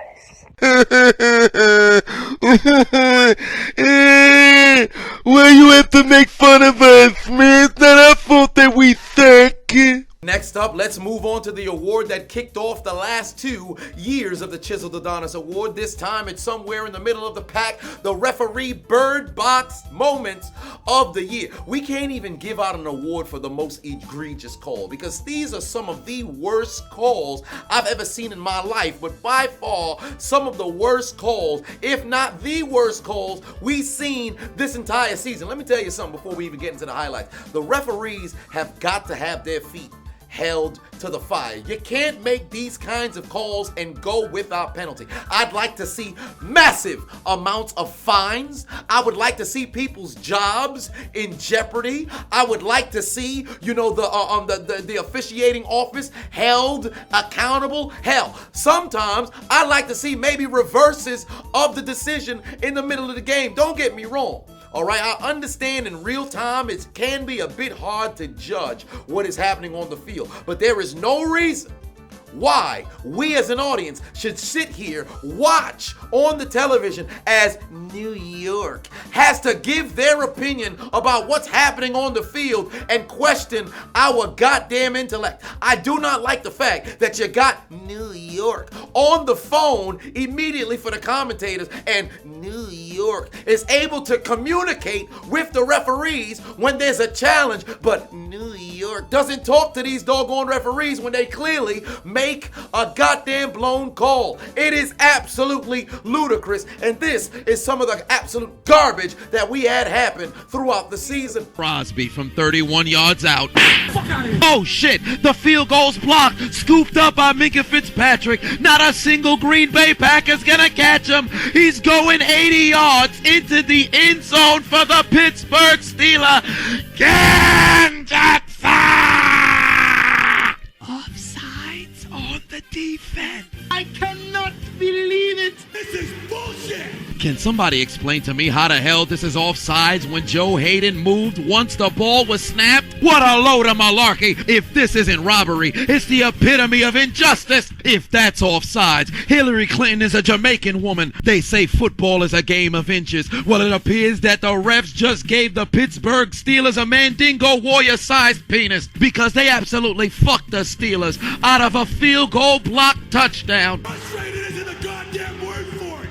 This is bullshit. I ask you, to what end? Dread it, run from it, destiny arrives all the same. And now it's here. Or should I say, I am. Next play, Brady going for it all. He's going deep, but there's nobody near the football. How is that not intentional grounding? All jokes aside, there's literally 5 eligible wide receivers here. Godwin, Gronk, AB, Mike Evans, and a running back out of the backfield. The closest receivers to the football is Gronk and AB, and they didn't even cross the 25-yard line. This ball touched down at the 8-yard line. That's intentional grounding. Brady was still in the pocket. Either my eyes are for decoration or these referees just swallowed their whistle. They've been making terrible calls all night, but my God, the game is on the line here. Very next play, Brady takes the snap, looking left. He's got Chris Godwin inside the 25, and Tampa is inside the 20. When it comes to Tom Brady, he don't drive automatic. He's got the clutch in the pass. Interference was not called. Boy, ain't no fucking way, boy. There's no way the referees missed 2 calls on back-to-back plays. I understand the back shoulder pass is a science. You utilize the cornerback's momentum against him. But look at Chris Godwin's left arm. That's a full extension to create separation. Now, let's be honest. Jordan Lewis was about a split second away from committing defensive holding, but he didn't even get that opportunity. And to make matters even worse, the referee was literally standing right there. I'm sick and tired of these referees' negligence. This is getting ridiculous. This is clear as day, as clear as urine after drinking an excess of water. They've been throwing flags all day, but now they decide no longer to utilize them? Nevertheless, Tampa Bay's not complaining because they'd send out Ryan Suckup from 36 yards out, and he don't drive automatic because he's got the clutch in the car, kicks it through the uprights. It's good. Tampa leads by 2 with 2 seconds left to play. Was there ever any doubt? What the fuck are we gonna do now? What the fuck are we gonna do now? 2 seconds left to play. We wouldn't even see Dak. Dallas would try a gadget play, but Tony Pollard's going absolutely nowhere. The referees would rule him down by contact, and this game is over. 3rd and 9 for Justin Fields Day. Takes the snap, in trouble. Gonna run towards his right, and here comes Minka. Lord have mercy, my baby! God damn, homie got blown up. Where was the flag? Is this not helmet-to-helmet contact? Even though he leaned ahead forward, he's still a quarterback. I thought they'd get all the calls. Who said that? Who said that? Who said that? Who had been saying that? Boy, ain't no fucking way, boy. Chicago in the period-colored zone. Justin Fields rolling towards his right, looks into the end zone. He's got Jimmy Ounce, Jimmy Ton, Jimmy Pound, Jimmy Graham for a Chicago catch. Chicago would be penalized for an illegal cut block, but I'm not understanding. A cut block can't be utilized outside of the tackle box. The guard never got outside the tackle box. To make matters worse, he didn't even touch TJ Watt. Frustrated isn't the goddamn word for it. This is bullshit. Literally, very next play after the bullshit call, Justin Fields gonna try to run himself. Terrible attempt at a slide, but there's clear contact here, and not a single flag was thrown. I'll give you the contact in the first half not being thrown. He was clearly a runner, but you could see the attempt of a slide here. How is that not a flag on Pittsburgh? Chicago is getting fucked. Cannot make this up. Literally, on the very next play, Justin Fields would dump it off to David Montgomery Burns. He'd carry it inside the 5, and let's check on Fields. Help me! Ain't no way in hell there wasn't a flag called here for roughing the passer. This is clearly after the throw. You've got to be kidding me. I understand vets get the benefit of the doubt more than younger players, but this is ridiculous. It's so blatant. 3 straight plays, Chicago gets fucked on a penalty or a non-penalty. Somebody need to take the referees in the locker room and fucking... Fight back, nigga. 3:40 left on the clock. Ben takes the snap, trying to make a play. Bad decision. He'd be taken down by Cassius Marsh, and he's going to be sacked inside Steelers territory. They're going to be forced to punt. A karate kick for your trouble, stupid. And Chicago's going to get the football back, trailing by 3, but with all the momentum in the world, Marsh is fired up, and he should be headed back to the sideline. The referee's in the way. How dare you? Son of a... Hey. Foul, foul. Oh no, in a shocking turn of events, Marsh would be flagged for taunting and Pittsburgh's gonna get a first down. If this ain't bullshit, I don't know what is. How can you flag somebody for showing emotion? Now, one would assume it's because he's walking so violently towards the sideline, staring at the punter oh so menacingly. He's just standing there, menacingly. But that's not the case at all. He never made eye contact with the punter. He's staring at the sideline from damn near 30 yards away. How is this a flag? The sideline is fired up now. Marsh might just mess around and lose his job. But what did he do? Show emotion playing the football game that he's been playing his entire life, making the play of the game to give his team momentum? You mean to tell me the referees can take over a game like this? This is bullshit. Pittsburgh is gifted a first down. And football fans and Chicago fans around the world want one round with the referees in the locker room like... Kill them all. In one of the worst calls I've seen all year, the referees would penalize the Saints for a blindside block on a routine blitz pickup. How the fuck? How? Hold on, bro. How? Last I remember, blindside blocks can only be flagged if it was away from the play. Taysom Hill didn't even get rid of the football yet. This gotta be one of the softest calls I've ever seen in my life. Man's got flagged because he did his job. Frustrated isn't the goddamn word for it. This is bullshit.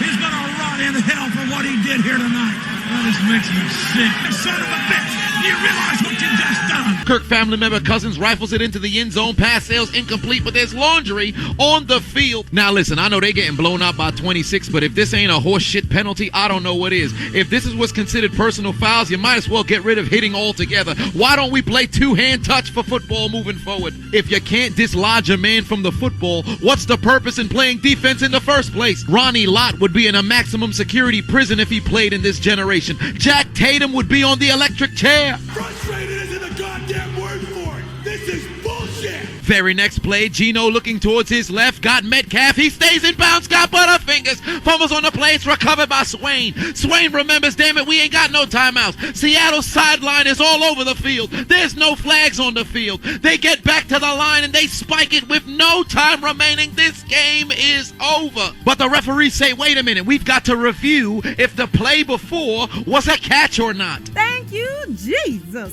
I cannot believe it. I'm sorry, I fudged up, guys. First and foremost, DK Metcalf is a goddamn idiot. You are right by the sideline. Why are you fighting for extra yards? You're out of timeouts. You must settle for a field goal in this situation. Why would you try to extend the drive? Do you not have any IQ? Furthermore, Swain has the forethought to actually pick up the football and run it back to the line just in time to where there's a second remaining on the clock for the field goal. However, that wouldn't even be the case because they stopped the play to review the catch. So they put 3 seconds left on the clock, which still doesn't make any sense because there's no time remaining. At no point was there 3 seconds left on the clock here. These referees in the NFL across the league has been abysmal. How the fuck do you know this? Frustrated isn't the goddamn word for it. This is bullshit. You screw me, everybody screws me, and nobody does a goddamn thing about it. Seattle really got away with one here, and they'd get the snap, and they're going to set up a field goal with 2 seconds left to play. To force overtime from 43 yards out, Maya's kick is through the uprights, and it's good. We're going to an extra period. Never in my life have I seen a motherfucker who not even dressed to play go out there for the coin toss. To make matters worse, Russell Wilson not only got the call right, homie picked up the coin. If this ain't an advertisement for Christianity, I don't know what is. 3rd and 5, Ryan, Jack, and Jill went up the Tannehill looking towards the back of the end zones, got Julio Jones participating in the 10 toes down challenge for a Tennessee Titan, Genjatsa! After being ruled a touchdown, the referees would take this off of the board and say he stepped out of bounds. It appears his left Achilles touched the out-of-bounds marker, so that's gonna be incomplete. Take the points off the board. Fuck you, Tennessee. This is bullshit! I'm not even gonna lie to you. The referee's eyes must be for decoration, because in no world that is not a touchdown. You may have just jinxed the Cincinnati Bengals and their quest to... I'm here to tell you right now, we don't care. Oh my God! T. Higgins 75 yards into the end zone. First play of the second half. Touchdown Cincinnati. Jalen Ramsey's confused. The Rams are absolutely stunned. And Cincinnati has their first lead of this game. What the hell is going on? What the fuck did I do wrong? Tell me. Although Jalen Ramsey was flanking Jamar Chase on a switch wheel route, he took T. Higgins going down the sideline. And despite the fact that he looked like he overran the football, turns out Higgins had a handful of face mask and the referees never saw it. Similar to what transpired in the first half, there should have been a flag that was thrown, but given the positioning of the officials, there was no way for them to see the penalty. And despite pleading his case, there's no way to reverse the call. Jalen Ramsey has given up 2 huge receptions in Super Bowl 56. Frustrated isn't a goddamn word for it. This is bullshit. So much goddamn injustice around here. I've had it up to here. I haven't a clue what's going on here, but I'll act like I do. Here comes Stafford. There should have been a false start. Looking towards his right, the pass sails incomplete, but there's laundry on the field.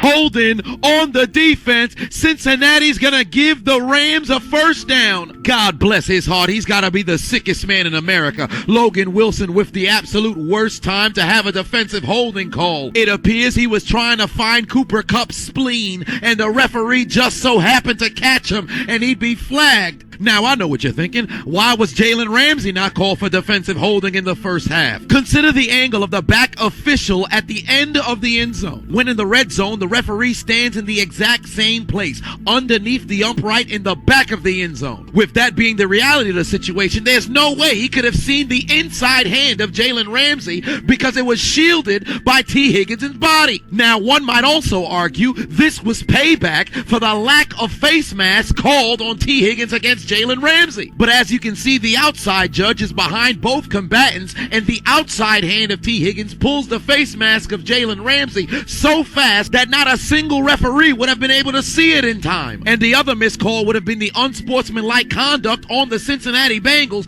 after mushing Jones in the face right in front of the referee. This is the one blatant missed call that I've seen all day, that the referees, for whatever reason, did not throw their flags. But when you consider Logan Wilson's unfortunate situation here, he was flagged for his outside hand that is facing the referee that would cause a defensive holding call. Now, personally, looking at the replays, this clearly is not defensive holding, but when you take into consideration the referees are seeing this in real time and that left arm on the outside is wrapped around the body of Cooper Kupp, I understand why the referee threw the flag. Logan Wilson is just a victim of being in the wrong place at the absolute wrong time. As for the missed false start here, it's been happening all season. I've called it out in damn near every commentary video that has since happened, and the referees has dropped the ball every single time. Straight out the gate, that taunting call that happened against the Chicago Bears, that is one of the worst calls I ever seen in my life. Just like they did with the challenge for the pass interference a couple years ago. It lasted for one season and they got that shit the fuck up out of here. The taunting calls, that has got to go because they took it to a whole other level. Taunting existed in the NFL already, but now the absolute small slither of a showcase of emotion is enough for a 15-yard penalty, a negation of a big play. Absolute lunacy. That needs to be fixed ASAP if it hasn't already been fixed. And last but not least, the fact that week by week we seen terrible calls, but the Super Bowl, you had 3 terrible calls, hell, 4 terrible calls / non-calls in the Super Bowl doesn't make any sense. Granted, not everybody watches football on a week-by-week basis or sees every single game. The most casual fan is probably just watching what's regional and what's on television. But the Super Bowl, you got people who don't even watch football saying, yo, these referees are kind of trash. Goodell, everybody in the front office, y'all have got to get this together. Or I am going to call for a coup from the people. We will march to the offices of the NFL officiating or the NFL in itself with torches and bats and 2x4s and alcohol. No, we'll drink this first so we have a reason to do absolute buffoonery. Yeah, we'll drink this first. Let's drink this first. Why am I struggling to open this? Am I a man? Oh, there we go. Ah, yes. I'm not quite yet intoxicated, but still, I am ready for a fracas, a kerfuffle, a goddamn skirmish, a brouhaha in the front offices of the NFL until we see changes. No more referees. Actually, no, we need more referees because somebody got to officiate the game. Better referees, we want referees. Better referees, we want referees. Like, fix it. Fix it, god damn it. The son of a bitch all the way to hell. God damn it, do it. Do it. And now it's time to get the medics back on standby because we've got the give me your ankle breakers of the year. Now, we had some spin moves. We had some jukes going down. We had individuals getting their goddamn legs broken. You would have thought there was rogue podiatrists out there on the field with the way that ankles were being abused. And here are some of the nominees. New Orleans within 11, but Jalen Hurts says, give me your ankles, pussy. I'm too fast for you, scoundrel. Watch me wiggle. Goes into the end zone, third rushing TD on the day. This man is embarrassing the New Orleans Saints. Here comes Tua Tonga and Areola, and who knew this man would be out here taking ankles? Oh, my Lord in heaven. Look what he did to Deion Jones. Bless his heart. Put him in the ICU. Die. Look what he mistakes. 2 points for the Giants. Back to Miami we go. Here, 2 for your mistakes. 2 points for the Giants. Back to Miami we go. Here comes 2 for your mistakes. 2 points for the Giants. Done on safety. 2 for your mistakes. 2 points for the Giants. Back to Miami we go. Here comes Tua Tonga and Areola, and who knew this man would be out here taking ankles? Oh my Lord in heaven. Look what he did to Deion Jones. Bless his heart. Put him in the ICU. Die.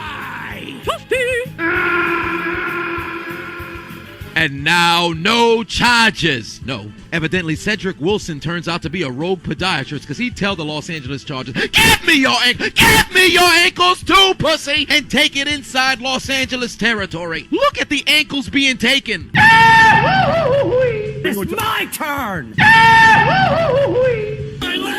And now go Chargers, go. Meanwhile, in running back university, here comes Lamar, no Odom Jackson. Takes the snap, nobody's open. You want your ankles taken? No problem. You too, pussy. One more for you, Joey Bosa. Where's he going? Absolutely nowhere for a 1-yard gain. You mean to tell me he put the entire Chargers defensive line on skates, put them inside of a washing machine only to pick up 1 yard? How depressing. This is like studying all night for the final only to pull up to school to find out that it's canceled. Like shaving all of your pubic hairs only to pull up and find out she's celibate. What was the reason? O-H-I-O! How's that pass defense doing? Getting their ankles broken! D-Hop goes into the end zone. Touchdown! Cardinals lead 14-0. Oh my God! They brought the blitz on defense. That was a bad idea. Give me your ankles, you too stupid! Oh my Lord in heaven. Joe Mixon just took a man's soul and his ankles. As he'd go into the end zone for the score, tie game at 22 apiece. Took that man's ankles from the east to the west, back to the east, back to the west. Oh, my leg! Get this man to a hospital, now! Burrow looking towards his right, got Jamar Chase. Hello, Dwight. Spin move. Making the Ravens look silly. You think Justin Houston gonna catch him? He gonna pull a hamstring. Fuck out of here, old man. Jamar Chase, 82 yards into the end zone. This man cannot be stopped. Give him the Offensive Rookie of the Year right now. Cincinnati leads by 10. DeAndre Hopkins took some ankles, man. Boy, I tell you, somebody's leg is in pain. But let me tell you something. AFC North had themselves some ankle breakers. Lamar broke down the entire Los Angeles Chargers, and Joe Mixon took the soul of a Green Bay Packer. But I cannot deny the young blood, the Rookie of the Year, Jamar Chase. My God, what a move this man did on three Baltimore Ravens. Joe Mixon almost had it. But Jamar Chase, you coming on down with the give me your ankle breaker of the year. Congratulations! Oh my God. Leg! My leg! You. What am I gonna do about my legs? Now, this award last year went to one team in particular, that being the Atlanta Falcons. I, for whatever reason, cannot understand why the Atlanta Falcons find a way on a year-by-year basis to blow and choke so many games away. I'll never understand why you guys want to be Belladonna, why you want to be, Eva Angelina, why you want to be Lacey Duval, Pinky, Cherokee the Ass, Riley Reid, Remy LaCroix. I don't understand why you guys are such porn stars and blowing every single game away. Why is that? You still did multiple this season as well. But when we talk about the choke job, the blow job of the year, I think we saw it on a grand scale. I cannot confirm nor deny where the hell I got the names of all these doggone porn stars. You guys know I don't watch porn myself. So thank you to all the subscribers who happen to go send me some of their favorite porn stars so I can list it here in the video. I will not release your names because, of course, you wouldn't want the people to know that this is what you do in your spare time. But that's neither here nor there. The choke job of the year was on the grandest stage. Well, not really the grandest stage, that's the Super Bowl, but it happened in the playoff. The Buffalo Bills gave away a damn AFC championship trip for the second consecutive year with 13 seconds left on the clock. I can't do it justice. Well, damn it, I can, because this is my commentary. It's just not me talking about it on camera. But roll the footage. Let's watch the Buffalo Bills' hearts break again. After a timeout, very next play, Allen takes the snap, looking towards his left, got Gabriel Davis again. They're now at the 35. Ain't nobody able to cover this man. Very next play, Allen avoids the rush, rolling towards his right, looking to go down the field. Got a man! Fuck out of here. We do not care. After Ward got ran over by Josh Allen, he would be able to actually break up a crucial pass against Stephon Diggs. Very next play, Josh Allen remembers that Ward was his bitch, and Emmanuel Sanders would begin the DP as he'd still catch it despite the pass interference inside the 20. I'm in danger. Well, shit. Help! Help! Police! Help! Tyreek Hill watching like he just scored for nothing. Very next play, Allen takes the snap, looking over the middle, got Gabriel Davis! Touchdown, Buffalo Bills! They take the lead with 13 seconds left to play. You said the cheeseburgers were how much? I ain't gonna lie, I'm getting cooked. The Chiefs defense were as confused as a mute being a contestant on The Voice. Gabriel Davis already got 3 touchdowns, and you leave this man open once again. He's exposed his left testicle, his right testicle, his entire nutsack, his taint, and butt cheeks all over the Chiefs defense. This man missed his mother's funeral to be here to see the Bills take down the Kansas City Chiefs, and he's 13 seconds away. That's stupid, guys. Is this camera on me? That's stupid. Use your common sense. And the Bills can begin to celebrate because they're headed back to the AFC Championship. How much time is left? 13 seconds. Oh, that's more than enough. How many timeouts do we have? We have 3. Oh, that's perfect. Baby, we done it. We're rich, baby. Break out the red panties. We're rich, baby. I love you, man. I love you more, man. Give me some love, man. And Gabriel Davis would make NFL history, becoming the first player to ever have 4 receiving touchdowns in a game. I ain't gonna lie, I'm getting cooked. I quit. I quit. And now the Kansas City Chiefs take the field, led by Patrick Kermit the Frog Mahomes at their own 25. 13 seconds remain. 3 timeouts in their pocket. And here we go. Patrick Kermit the Frog Mahomes takes the snap, Looking towards his left, got Tyreek Hill. Picks up a huge gain to the 44. Anybody who knows football knows the prevent defense does nothing but prevents you from winning. Kansas City would use their first time out of the half with 8 seconds left to go. Just stop him. Please, please. I stole money out of my father's account to fly here. Please win.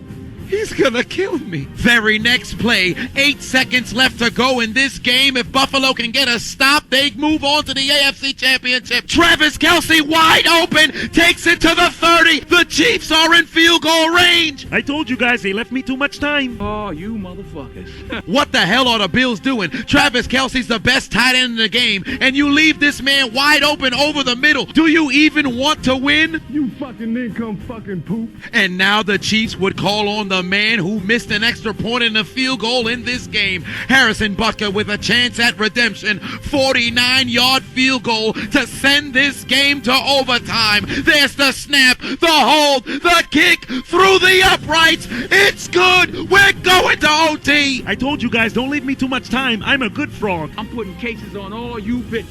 You think you can do this to me? Think you can do this shit? I cannot believe it. Look at this nincompoop in front of Josh Allen, smiling and laughing on the sideline with 8 seconds left to play, thinking they moving on to the AFC Championship with ease. The game ain't over till it's over. How many times must you be reminded? Until the clock hits 0, you never celebrate. Oh, Travis Kelce is on demon time. This man headbutted somebody who don't got a helmet. What a way to finish the divisional round. Just like an extra week of menstruation, we are headed to another period. It's overtime, baby. We're going to start a new game. Each team is going to have 3 timeouts. I'll replay this upstairs. We're going to start a new game. We're going to play till we declare a winner. Buffalo being the visiting team, Josh Allen has the call on the toss. He chooses tails. The coin says heads. Kansas City football. I'm fucked. I'm fucked. Wait, who won the toss? We won the toss? Oh shit, it's time to go. I'm fucked. I'm fucked. You ready to make history? Yeah. Let's go do it, coach. Patrick Mahomes takes the field, undefeated in overtime in the regular season, but he's lost only one in the postseason. And in that very game, he actually never had the chance to touch the football. Second play of OT, he got Pringle, but he'd failed to pick up the very first down. Next play, 3rd and 1, does not matter. Mahomes got Kelce at the 44. The Bills continue to leave this man wide open. I'm fucked. I'm fucked. 2 plays later, 2nd and 8. Mahomes dumps it off to Jerick McKinnon. More blockers than transgender medication. Takes it across the 40 to the 38. I'm fucked. I'm fucked. The Chiefs driving down the field with ease. Play action fake. Mahomes looking right. Excuse me, bitch? Tyreek Hill able to break a couple of tackles and pick up 5. I'm fucked. I'm fucked. Oh, I must be blind. He only got 4. Doesn't matter. Very next play, McCole Hardman left wide open. He takes the football inside the 10. The Kansas City Bloods are now in the swoop zone. And Patrick Kermit the Frog Mahomes Looks for the kill shot. Got Travis Kelce. Touchdown, Kansas City Chiefs. Game is over. As for the second time this season, Travis Kelce calls game, and the Bills' chances of taking their receipt to the sperm bank and getting their comeback was denied as he'd whisper in Buffalo's ears, "Hold my nuggets, suck my dick." Cheeseburgers for everybody.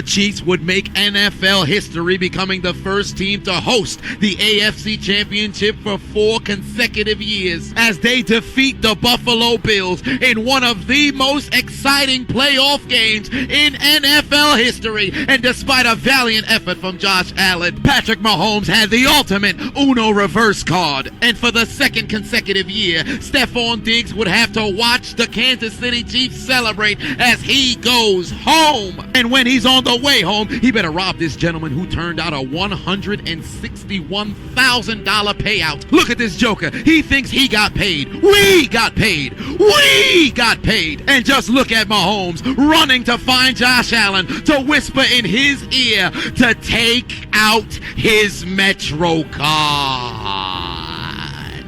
and inform the Buffalo Bills that they'd be getting aboard the L train. Listen, Bills Mafia, I know you wish you had a neuralizer to go and try to erase what just happened, but it happened. So put yourself through a table, get over it, and try to bounce back next year with the inferior Josh Allen. It hurts, you know it hurts. How's that blowjob, Bills? How does it feel? Do you feel the pain in your throat? Possibly you got the pain on your knee right now. I'm pretty sure when you stand up, your kneecaps are red. I'm not sure if Dan Campbell, the coach of the Lions, might want to take a bite of your blowjob-ridden kneecaps. Whatever the case may be, come on down.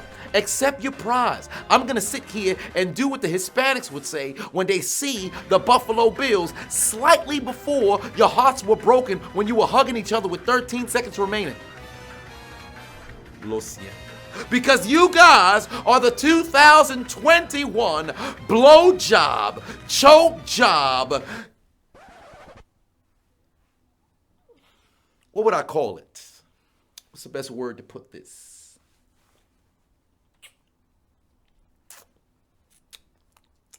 Maybe kamikaze pilots? They did it to themselves. Prevent defense only prevents you from winning. Just call me Deep Throat. Champions of the year! Stupid bitch!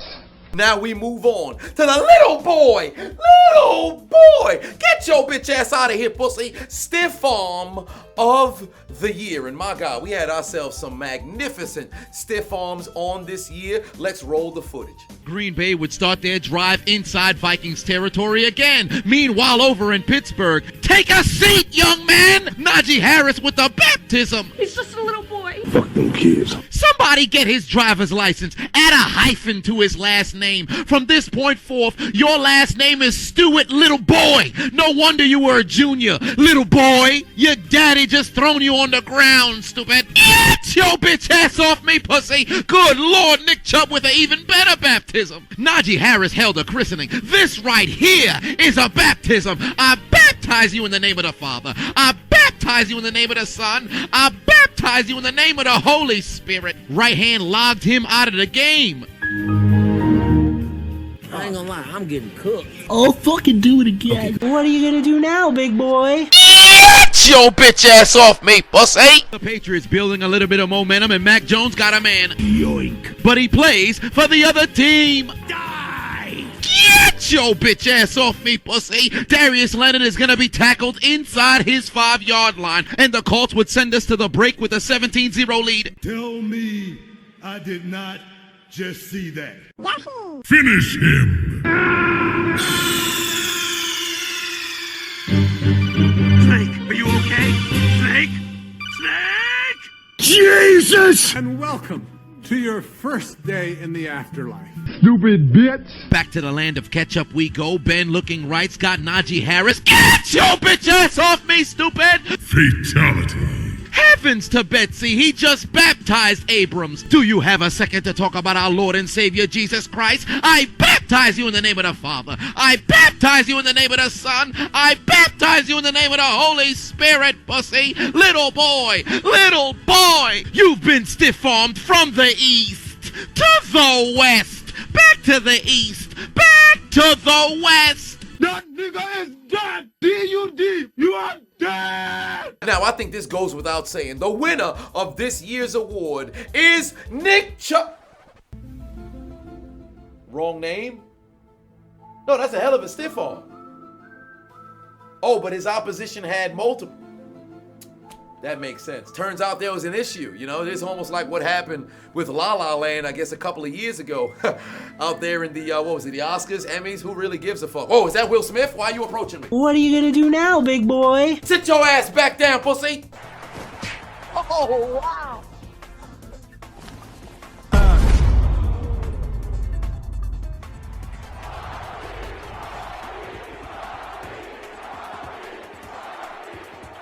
But now that the mix-up has been cleared up, Najee Harris has the best stiff arm on the year. So congratulations to the young buck, Najee Harris. You are coming on down to collect your reward. No disrespect to Nick Chubb. Hell of a doggone stiff arm, but Najee Harris had 3 absolute murders. Nick Chubb only had 1. So the young buck just beat you out. But this year, Nick Chubb, you might just mess around and get it. Oh, fuck yeah. But until then, Najee Harris, best stiff arm on the year. Collect your prize. Congratulations! Oh my God. And now it's time for one of my favorite awards, the Hold My Nuggets, Suck My Dick Catch of the Year. But this year, it's not just regulated to somebody getting mossed, because there were some phenomenal catches that a lot of people may have possibly forgotten about. There were some interceptions that were out of this world, and it's about time that these individuals are recognized. So, for the year's catch of the year, here are your nominees. Here comes Heineke, spins towards his left. He's going to launch it towards the end zone. He's got a man, and Cam Sims whispers in the ears of Trevon Diggs, "You will not get interception number 10 on me, stupid.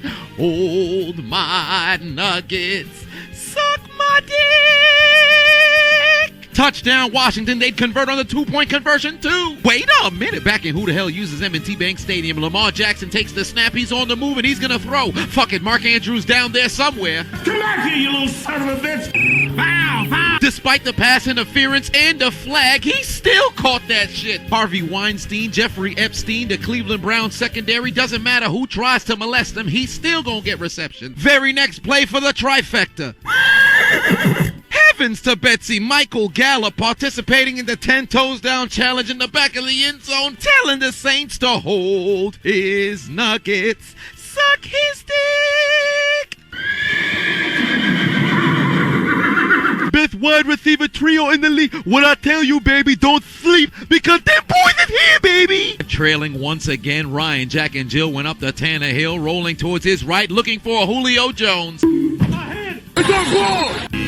Oh my Lord in heaven, Julio Jones is unreal. As for the flag, it didn't matter. It was ruled as a completed catch because it was offsides on the defense. This was a free play, and it turned out to be spectacular. The football gave Micah Hyde's noggin a flogging, went ricocheted into the air, and Julio with the toe tap of a lifetime. He may not be putting up the numbers he used to in Atlanta, but this is still Julio Jones. You gotta give this brother his respect. Outstanding. Impressive. The Falcons drive down the field and somebody get Randy on the phone because a man's about to get mossed. Whispered in his ear, "Hold my nuggets, suck my dick."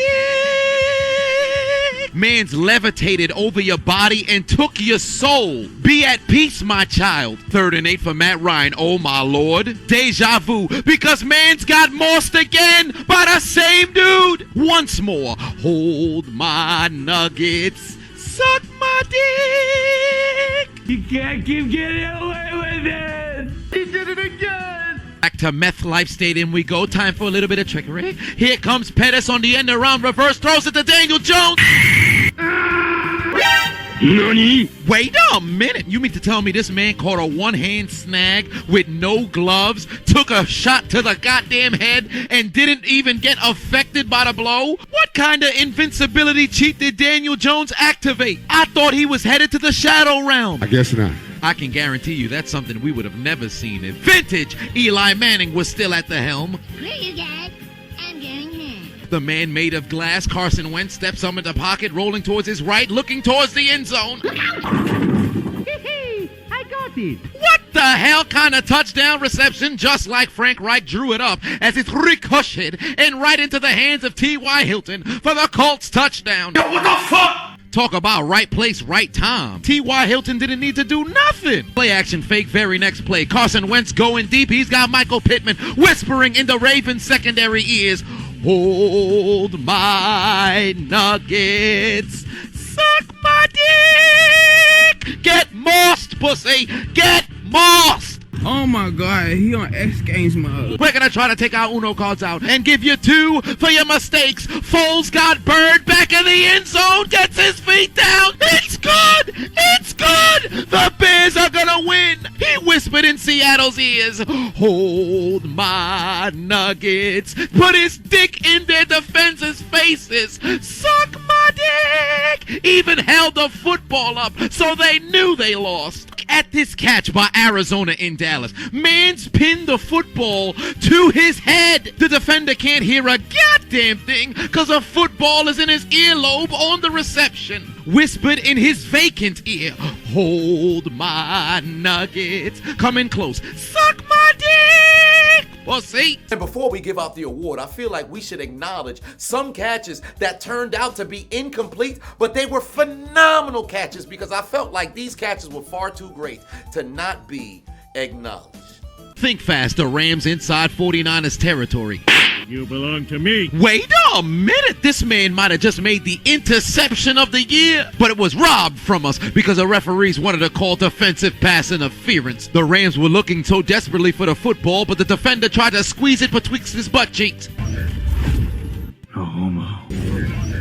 Ensuing drive, 3rd and 10, Dak rolling towards his left, looking down the field, catch of the year. Cedric Wilson mosses the entire Eagles secondary, regardless of the fact it was on one man. Whispered in his ear, hold my nuggets, suck my dick. The only downside is he only got 1 foot down, so this would actually be ruled incomplete. Back to MetLife Stadium we go. Here come the Jets. And just look at the one-handed catch of the year. Oh, my Lord in heaven. Keelan and Kel Cole with the snag of the millennium. He out there catching footballs like Bronx women catch STDs. Catching balls like Rosie O'Donnell catches calories. Stepped out on the field, told the Cincinnati Bengals, hold my nuggets.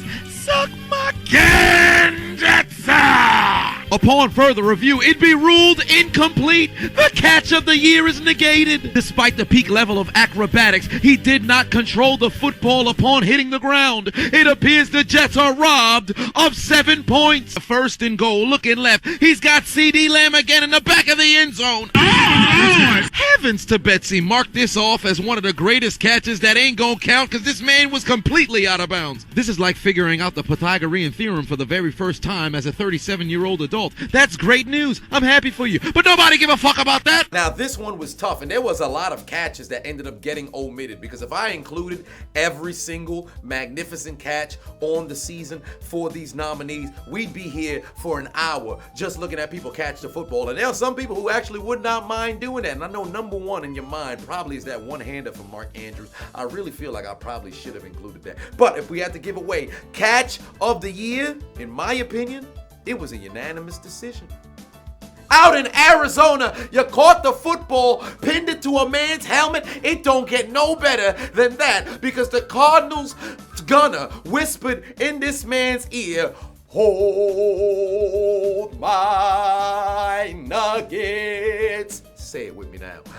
Suck my dick. Take your award and place your ball sack on the Cowboys helmets.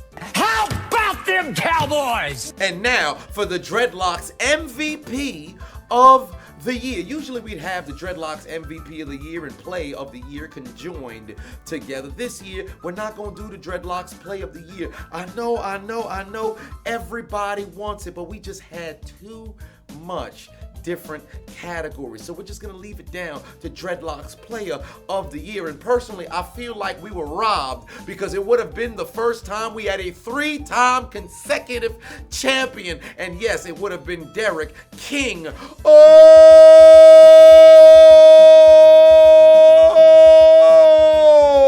Henry. But he got hurt midway through the season. That brother would have messed around and had himself 2,000 yards, probably by week 16, with 2 additional weeks to pile on to the record. But unfortunately, the football gods robbed us of that opportunity, so somebody else had to step up. And you know what?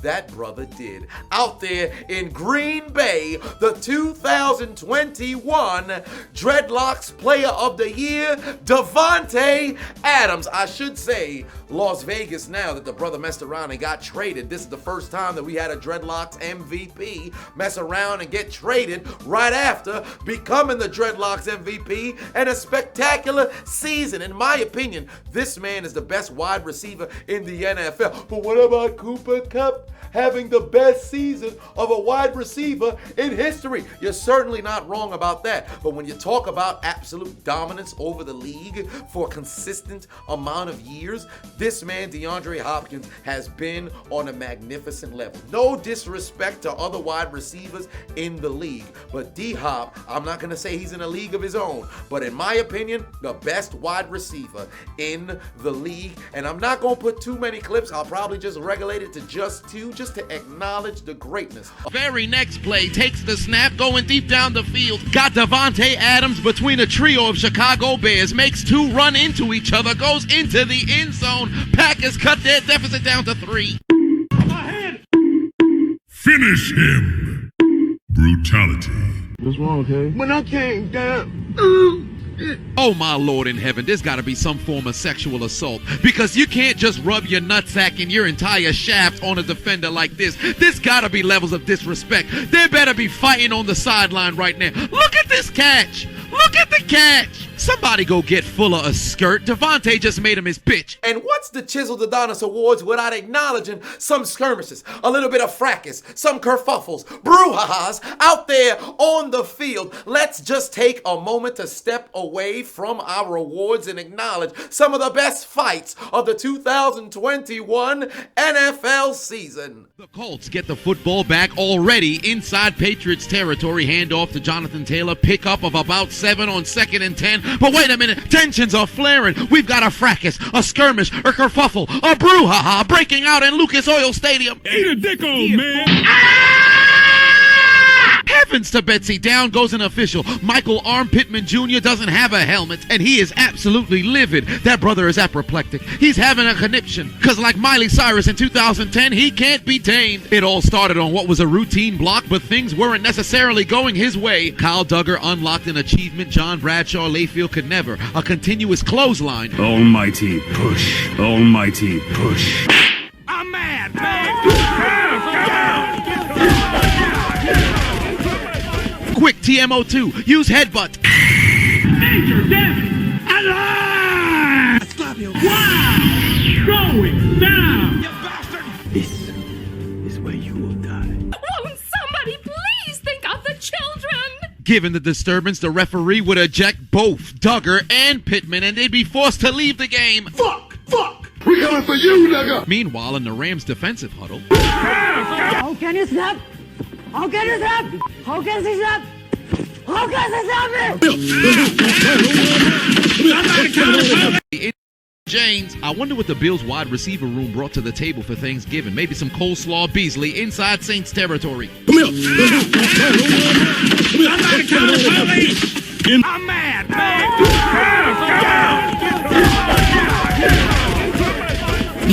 We got a personal foul on this team. We got a personal foul on that team. Get them the fuck out of here. Someone hurt my chin. Eat a dick, old man. I put a Band-Aid on it. Eat a dick, old man. I'm gonna go find me some butterfly poon. Excuse me, I'm gonna go masturbate. Heavens to Betsy, we've got a skirmish, a kerfuffle, a brouhaha between the Jacksonville Jaguars and 49ers. Punches were thrown, helmets were lost, mouthpieces were pulled. Did he just try to headbutt his teammates? What's wrong with him? I'm sorry, guys. My shoe came off. I don't know what happened. Can somebody help me up? Fuck you. All right, then. Let me get my big black ass out of the picture. Fucking assholes talk about they my co-workers. I'm on the floor, done lost my shoe. I'm limping. Nobody gives a fuck. Evidently, Jenkins wasn't very happy with the way that he was being blocked, so instead of going to his sideline and venting his frustrations to his teammates, he decided to take a helmet off of a man and then try to punch him square in the face. I take that back. He actually slapped him. No, please. I slap you. I slap you. I slap you. I'm slapping you silly because you disrespected me. Former college teammates, now NFL teammates, Allen and Payne, are not enjoying their time against Dallas. Why didn't you stop him? Fuck you, hating ass nigga. Don't nobody give a fuck what your dumb ass think. Give me this motherfucker. You bastard.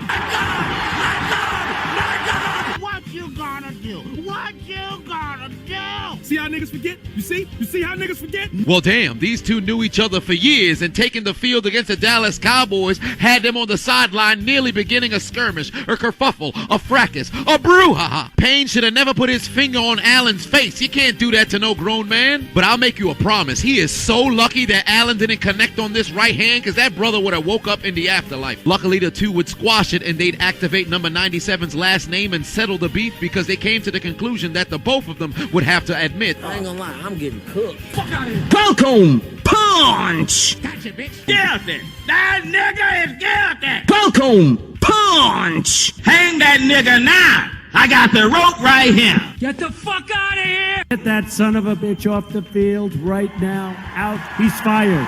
Fired! Get him out. Get him out of here. Get him out of here. Get the hell out of here. 6 minutes left to play in the fourth quarter in Dallas, but it appears that we've got a skirmish, a kerfuffle, a brouhaha breaking out in Jerry World. Fists are thrown, helmets are being pulled, individuals are butthurt, people are gonna be ejected. Oh, the humanity! Welcome, punch! What was the reason? What was the reason? What was the reason? What was the reason, bitch? I don't need to explain myself to you. What was the reason? Let me tell you something right now. You got to take a moment to appreciate any kind of skirmish, kerfuffle, brouhaha, fracas that we have during football games. Because let me tell you something. The NFL's not the way it was in the past. You can't just mess around and square up with somebody, start punching and kicking people in the helmet the way you could in the 60s, 70s, and 80s. Oh, no. You get an ejection for just looking at somebody the wrong way. Hell, you look across sports outside of hockey where they really give you an opportunity to square up. You're not going to see individuals engage in a battle of fisticuffs. So anytime you see a little bit of a skirmish happen, take a moment to sit there and be like, man, I can't wait to see what the Chiseled Adonis is going to say about this. And finally, our final award on the... Pardon? Somebody's at the door. Why didn't they ring the doorbell? They knocked? I was just talking about the fights of the year. Student loans is at the door. Well, what do you know, huh? I don't know how many times I'm going to use this here bat here today, but if student loans is at the door, looks like I might just have myself a brouhaha of myself. I can't wait, dog. Somebody going to the shadow realm. I'll see you in a little bit. Oh, shit, he's got the bat. He's got the bat. Well, that's a little frightening. I'm not too sure what transpired and how student loans got into my house, somehow equipped themselves with my bat and attempted to beat my ass. Luckily enough, I was able to get them out of my house, and we set up a payment plan. Lord knows I gave them the wrong banking information. But when they come back around here again, I will be much more equipped with a bigger bat and possibly a unchiseled Adonis to guard the door. Because Lord knows if you try to enter the door with the unchiseled Adonis on the other end, you are not getting inside. This man is the soldier of the stone straight out of Yu-Gi-Oh! But his defense is not 2,000. It's not 3,000. It's unlimited. Like Russell Wilson. You gotta be unlimited. Tell them, I'm unlimited. You know what I mean? So when they ask you certain questions like, shut up, bitch. Oh my God. But last but not least, the crowd favorite award, and personally the award that I believe put me on the map for NFL commentary. The Nick Folk put your motherfucking head back down kicker moment of the year. Listen, let me tell you something. Last time I tried not to regulate it to just kickers. Hell, that's a lie. I think every time I regulated it to just kickers. But for whatever reason, kickers decide to step out on the football field and do egregious things with their terrible feet. Let it be an isolated moment or consistent struggles throughout the NFL season. These kickers gave you a reason to sit behind the second screen and scream into your television set, put your motherfucking heads back down. For the win in Arizona for Minnesota. Snap, hold the kick. Boy, ain't no fucking way, boy. Boy, ain't no way, boy. Boy, ain't no way, boy. I know this man did not just miss a game winner. Minnesota marched down the field on a 9-play, 58-yard drive to get to the 19-yard line to put this man in field goal range, and he shanked it wide to the right. I would rather pay a monthly subscription on OnlyFans to look at a harlot's foot than to watch Greg Joseph use his for free on Sundays. His foot is just for decoration. Greg Joseph! Put your motherfucking head back down, you goddamn bum! How much longer will the Vikings fans and Mike Zimmer have to endure such terrible kicking woes? Just listen to their broadcast. High snap, put down. Joseph, come on! It is good! No, he missed it! Are you kidding me? He missed it right. He missed it right. Oh, my heavens. Oh, my. He missed it right. What a gut punch to a team. Paul, that play after play, toward the end, fought its way back. Oh, missed it by like a foot. And just, oh my God. I think he just shit himself. Vrabel wants to tie. Fat Randy Bullock from 49 yards out. The kick sailing so far to the left, it landed in Joe Biden's house. It's no good. The winless Jets get a victory over the Tennessee Titans in MetLife Stadium in overtime. Losing to the Jets gotta feel like being stung by 1,500 mosquitoes in 16 minutes. It can't feel good. But look at you now. Losers. 36-yard attempt. Mason Crosby to take the lead. It's wide to the left, no good. What the hell was he trying to kick? But we've seen him make game winners before. Maybe he can get another opportunity. Mason, don't hang your head. No way you're going to miss another kick, right? Opportunity to take the lead with under 30 seconds left to go. There's the snap, the hold, the kick for the upset's gonna be... Oh, my Lord in heaven. He done doinked it off the upright. Green Bay's getting the football back with 21 seconds left to play. But hey, no worries. Maybe you could get another opportunity. No way you'll squander that, right? Then crossbar Crosby gets another opportunity for the win. Shanks it wide to the left. Oh, holy Toledo. We've had 3 missed field goals in the final 3 minutes. We're headed to overtime. Mason, no way you're going to miss another one, right? A blessing for Packers fans. 40-yard attempt. Mason Crosby for the win. The kick is up, and it's wide to the left again! Again! Tell me I did not just see that. Heavens to Betsy. Mason, what is wrong with your leg? You were supposed to be clutch, and you've missed 3 go-ahead/game-winning kicks. If we knew your leg was going to be this bad, we could have just stared at Shaq's feet rather than watch you kick field goals, pussy. McPherson's going to get another opportunity for his Bengals. 49-yard field goal. The kick is sailing up, and it's over the upright, and it's good. Cincinnati wins in overtime with a 49-yard Kansas. What happened? What the fuck? The Bengals were celebrating as if they made the field goal, but it actually hit the flag and went wide to the left. It's no good. We've got 5 missed field goals in the last 10 minutes. This motherfucker thought he won. Get me, please. You not catching me in this genjutsu. Kick the game-winning field goal. Blankenship's kick is...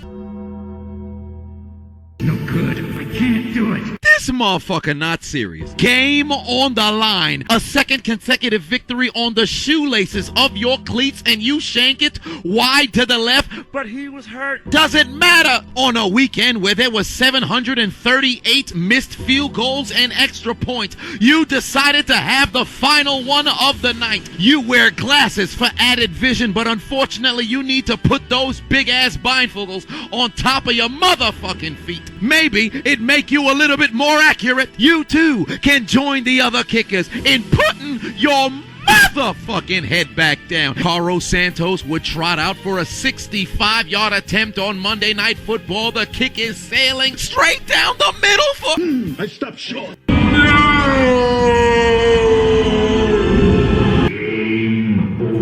It looked like it was going to be good on the hard camera, but it came about 10 yards short. Kick looked like it had enough leg, but it came up short before it even reached the goddamn end zone. Surprise, motherfucker. No, no, no, no, no, no. Yes! I'm gonna kill myself! I'm going to kill myself, and it's your fault! As they'd go up by 14. Boy, ain't no fucking way, boy. Boy, ain't no way, boy. In his first game back, debut of this season, Cody Parkey has missed an extra point and then doinked another one! How the hell does this man keep getting a contract in the NFL? I want his leg severed, amputated expeditiously. He's nothing but a bum, and he proves it week in, week out, year in, year out, decade in, decade out. He's nothing more than a doink motherfucking clown. I would rather snort farts out of Martha Stewart's gluteal cleft than have you as my kicker. I would rather have R. Kelly lead the Girl Scouts than have you as my kicker. I would rather voluntarily let mice chew on my epidermis than have you as my kicker. Cody Parkey, put your motherfucking head back down, you goddamn bum! Ryan Santoso to give the Lions their first victory of the year on a 48-yard field goal in Heinz Field. The kick is sailing up, and my God, it wasn't close. Like an overweight midget, not only was it short, it was wide to the right. Steelers faithful in the crowd losing their minds. They don't care if they might get pneumonia from the pouring rain. They want to watch their team win a football game. I've seen better kicks in bowls of cereal. What the hell was this? Fucking bullshit! It's 4th and 3. Belichick, you've got to go for this. Mac Jones got momentum. Let him take his team down the field, convert on 4th down, and put them in a position to win. That's what you did your entire career. This is a game against Brady. You can't send... You sent out who? It's Nick Folk. 56-yard field goal for the win!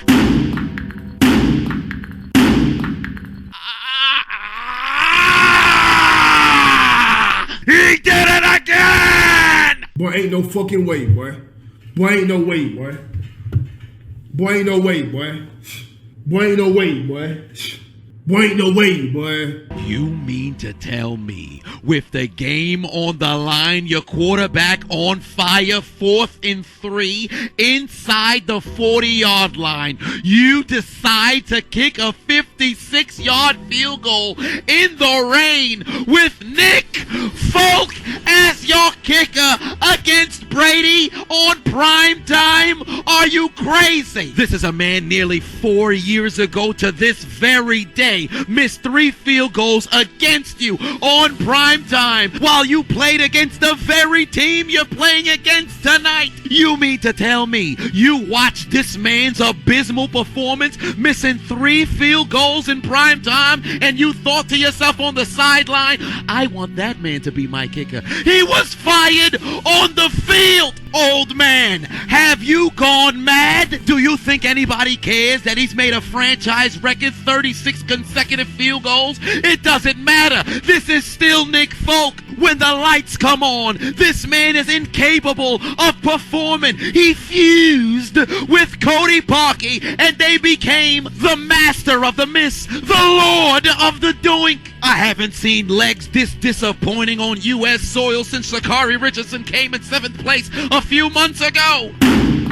When Brady saw Folk go out there, he knew he had a victory in the bag. Bruce Arians didn't even need to see the doink. He already had his hands in the air. Mac Jones knew in his soul he could have converted, and now he's leaving with an L. But before I blame Folk, I'm gonna blame you, because you knew you made a bad decision. That's why you scratching your damn head. And now the human Frankenstein gotta sit here and think, what if we went for it on 4th down, but you left it up to Nick Folk?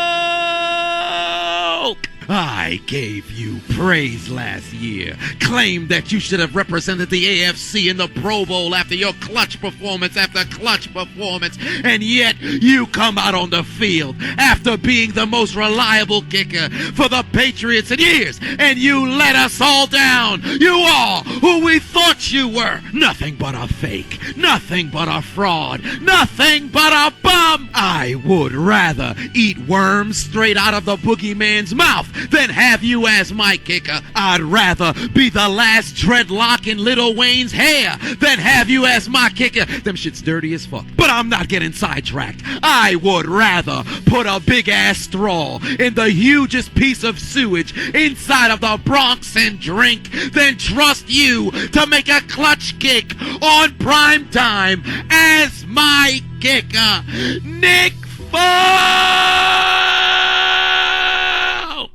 Put your motherfucking head back down, you goddamn bum, and you too, Belichick, because you knew what would happen. You put your motherfucking head back down, because in the game where Brady returned back to Star Foxborough to face the Lollyloo in the Gillette Stadium in a house that he and you built together, you single-handedly chose to lose this game, and for that, your New England Patriots would join the Las Vegas Raiders. Come here, you bitch. You think I give a shit that they had a private meeting after the game? This was the only meeting that happened. And look at Belichick standing there looking like a shriveled up scrotum because we all knew you had one job. We were rooting for you. We were all rooting for you. As much as I'd like to give this award to Nick Folk, since he's returned to the NFL after leaving the AAF and joining the New England Patriots, this man has been absolutely balling. I said last year he should have represented the AFC at the Pro Bowl. This year just got beat out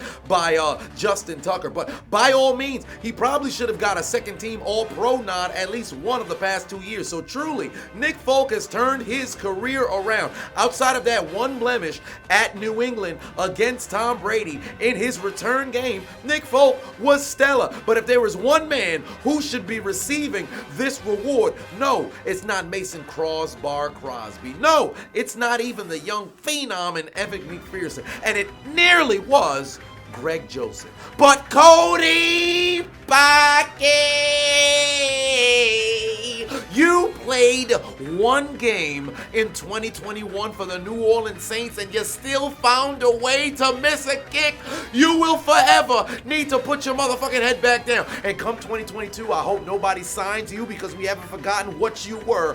Doink the Clown himself when you played in Chicago and you didn't get the Chicago Bears an opportunity to advance to the divisional round of the playoffs. And I'm going to throw my sunglasses out the doggone frame. And let me tell you something right now, Cody Parkey.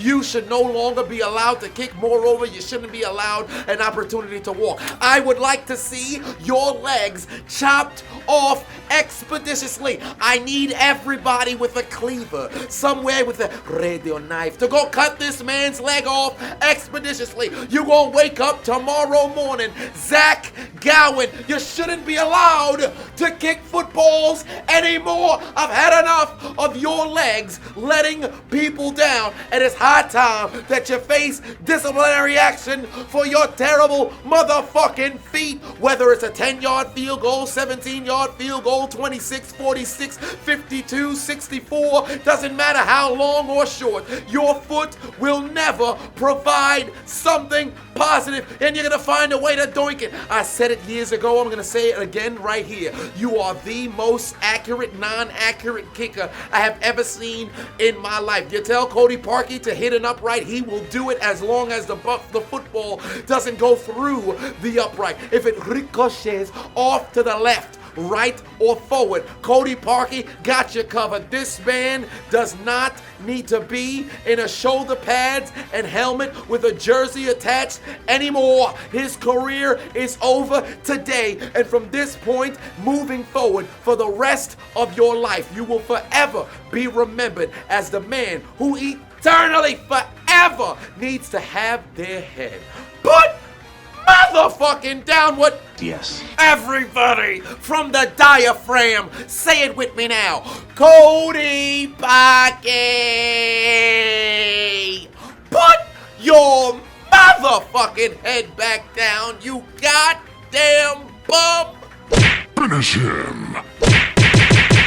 Fuck you, bitch! And ladies and gentlemen, that brings us to the conclusion of the 2021 Chiseled Adonis Awards. Let me tell you something right now. This had to be the most grueling video to make. It's over 100 hours of footage, and I literally sat down and watched every single video, because damn it, I must say so myself, I'm one entertaining individual. But this ain't one of those goddamn self-stimulating kind of moments. We have to acknowledge the fact of what transpired this past season. It was a very amazing football season in the 2021 year. Let me tell you something right now. This was one of the best football seasons through and through that we have seen in quite some time. Say what you want about sports being rigged. This was the one particular season where literally throughout the entire year, or I should say from week to week, you had no clue who the hell would have messed around and been the Super Bowl champion. Now don't get me wrong, a lot of people predicted the Rams at the beginning of the year, all right? I predicted the Rams would represent the NFC at the beginning of the year. But if you looked at the pacing of the week by week performance, it was literally up in the air up until we made it to the Super Bowl. Hell, NFC Championship, AFC Championship, still it was in the air of whether it would have been the Chiefs or the Bengals. It was in the air whether it had been the Niners or the Rams. And then in the Super Bowl, it was back and forth, ebb and flow. I'll give it to the NFL scriptwriters. This has been one hell of a year. But let me tell you something right now. If there was a genjutsu of the year, it's Tom Brady retiring and coming out of retirement within 6 weeks. Can't you just leave? I made a whole video about it already. Why do you refuse to let us be?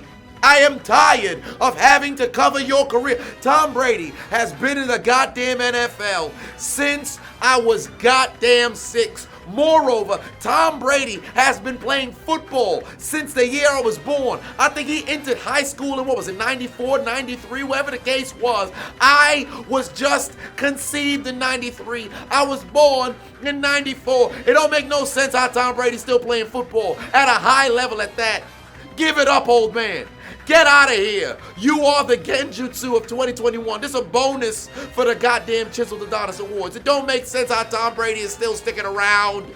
Get out of here, old man.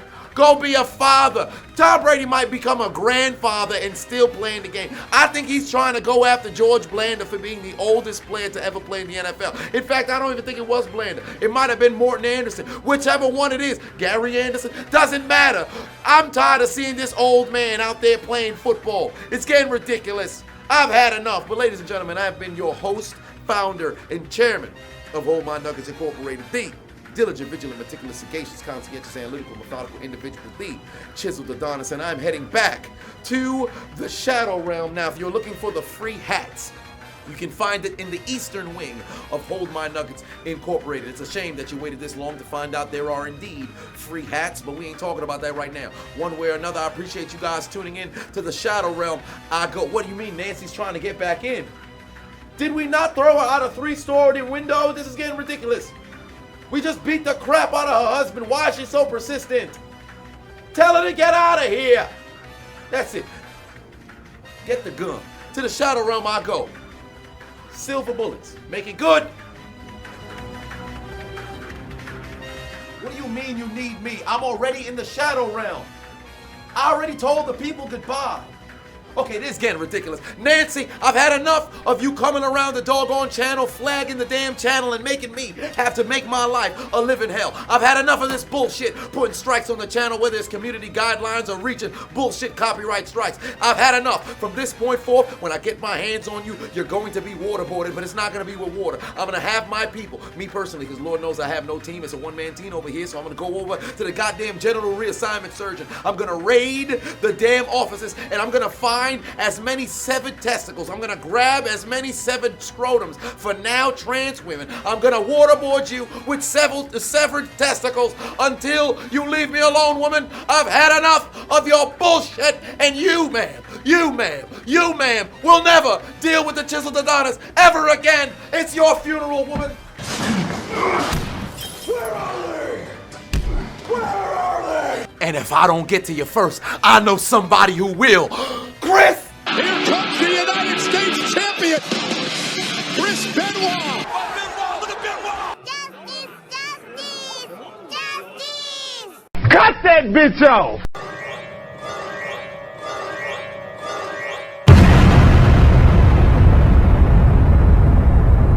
Do it! Just do it! Make your dreams come true! Just do it! Please! Please!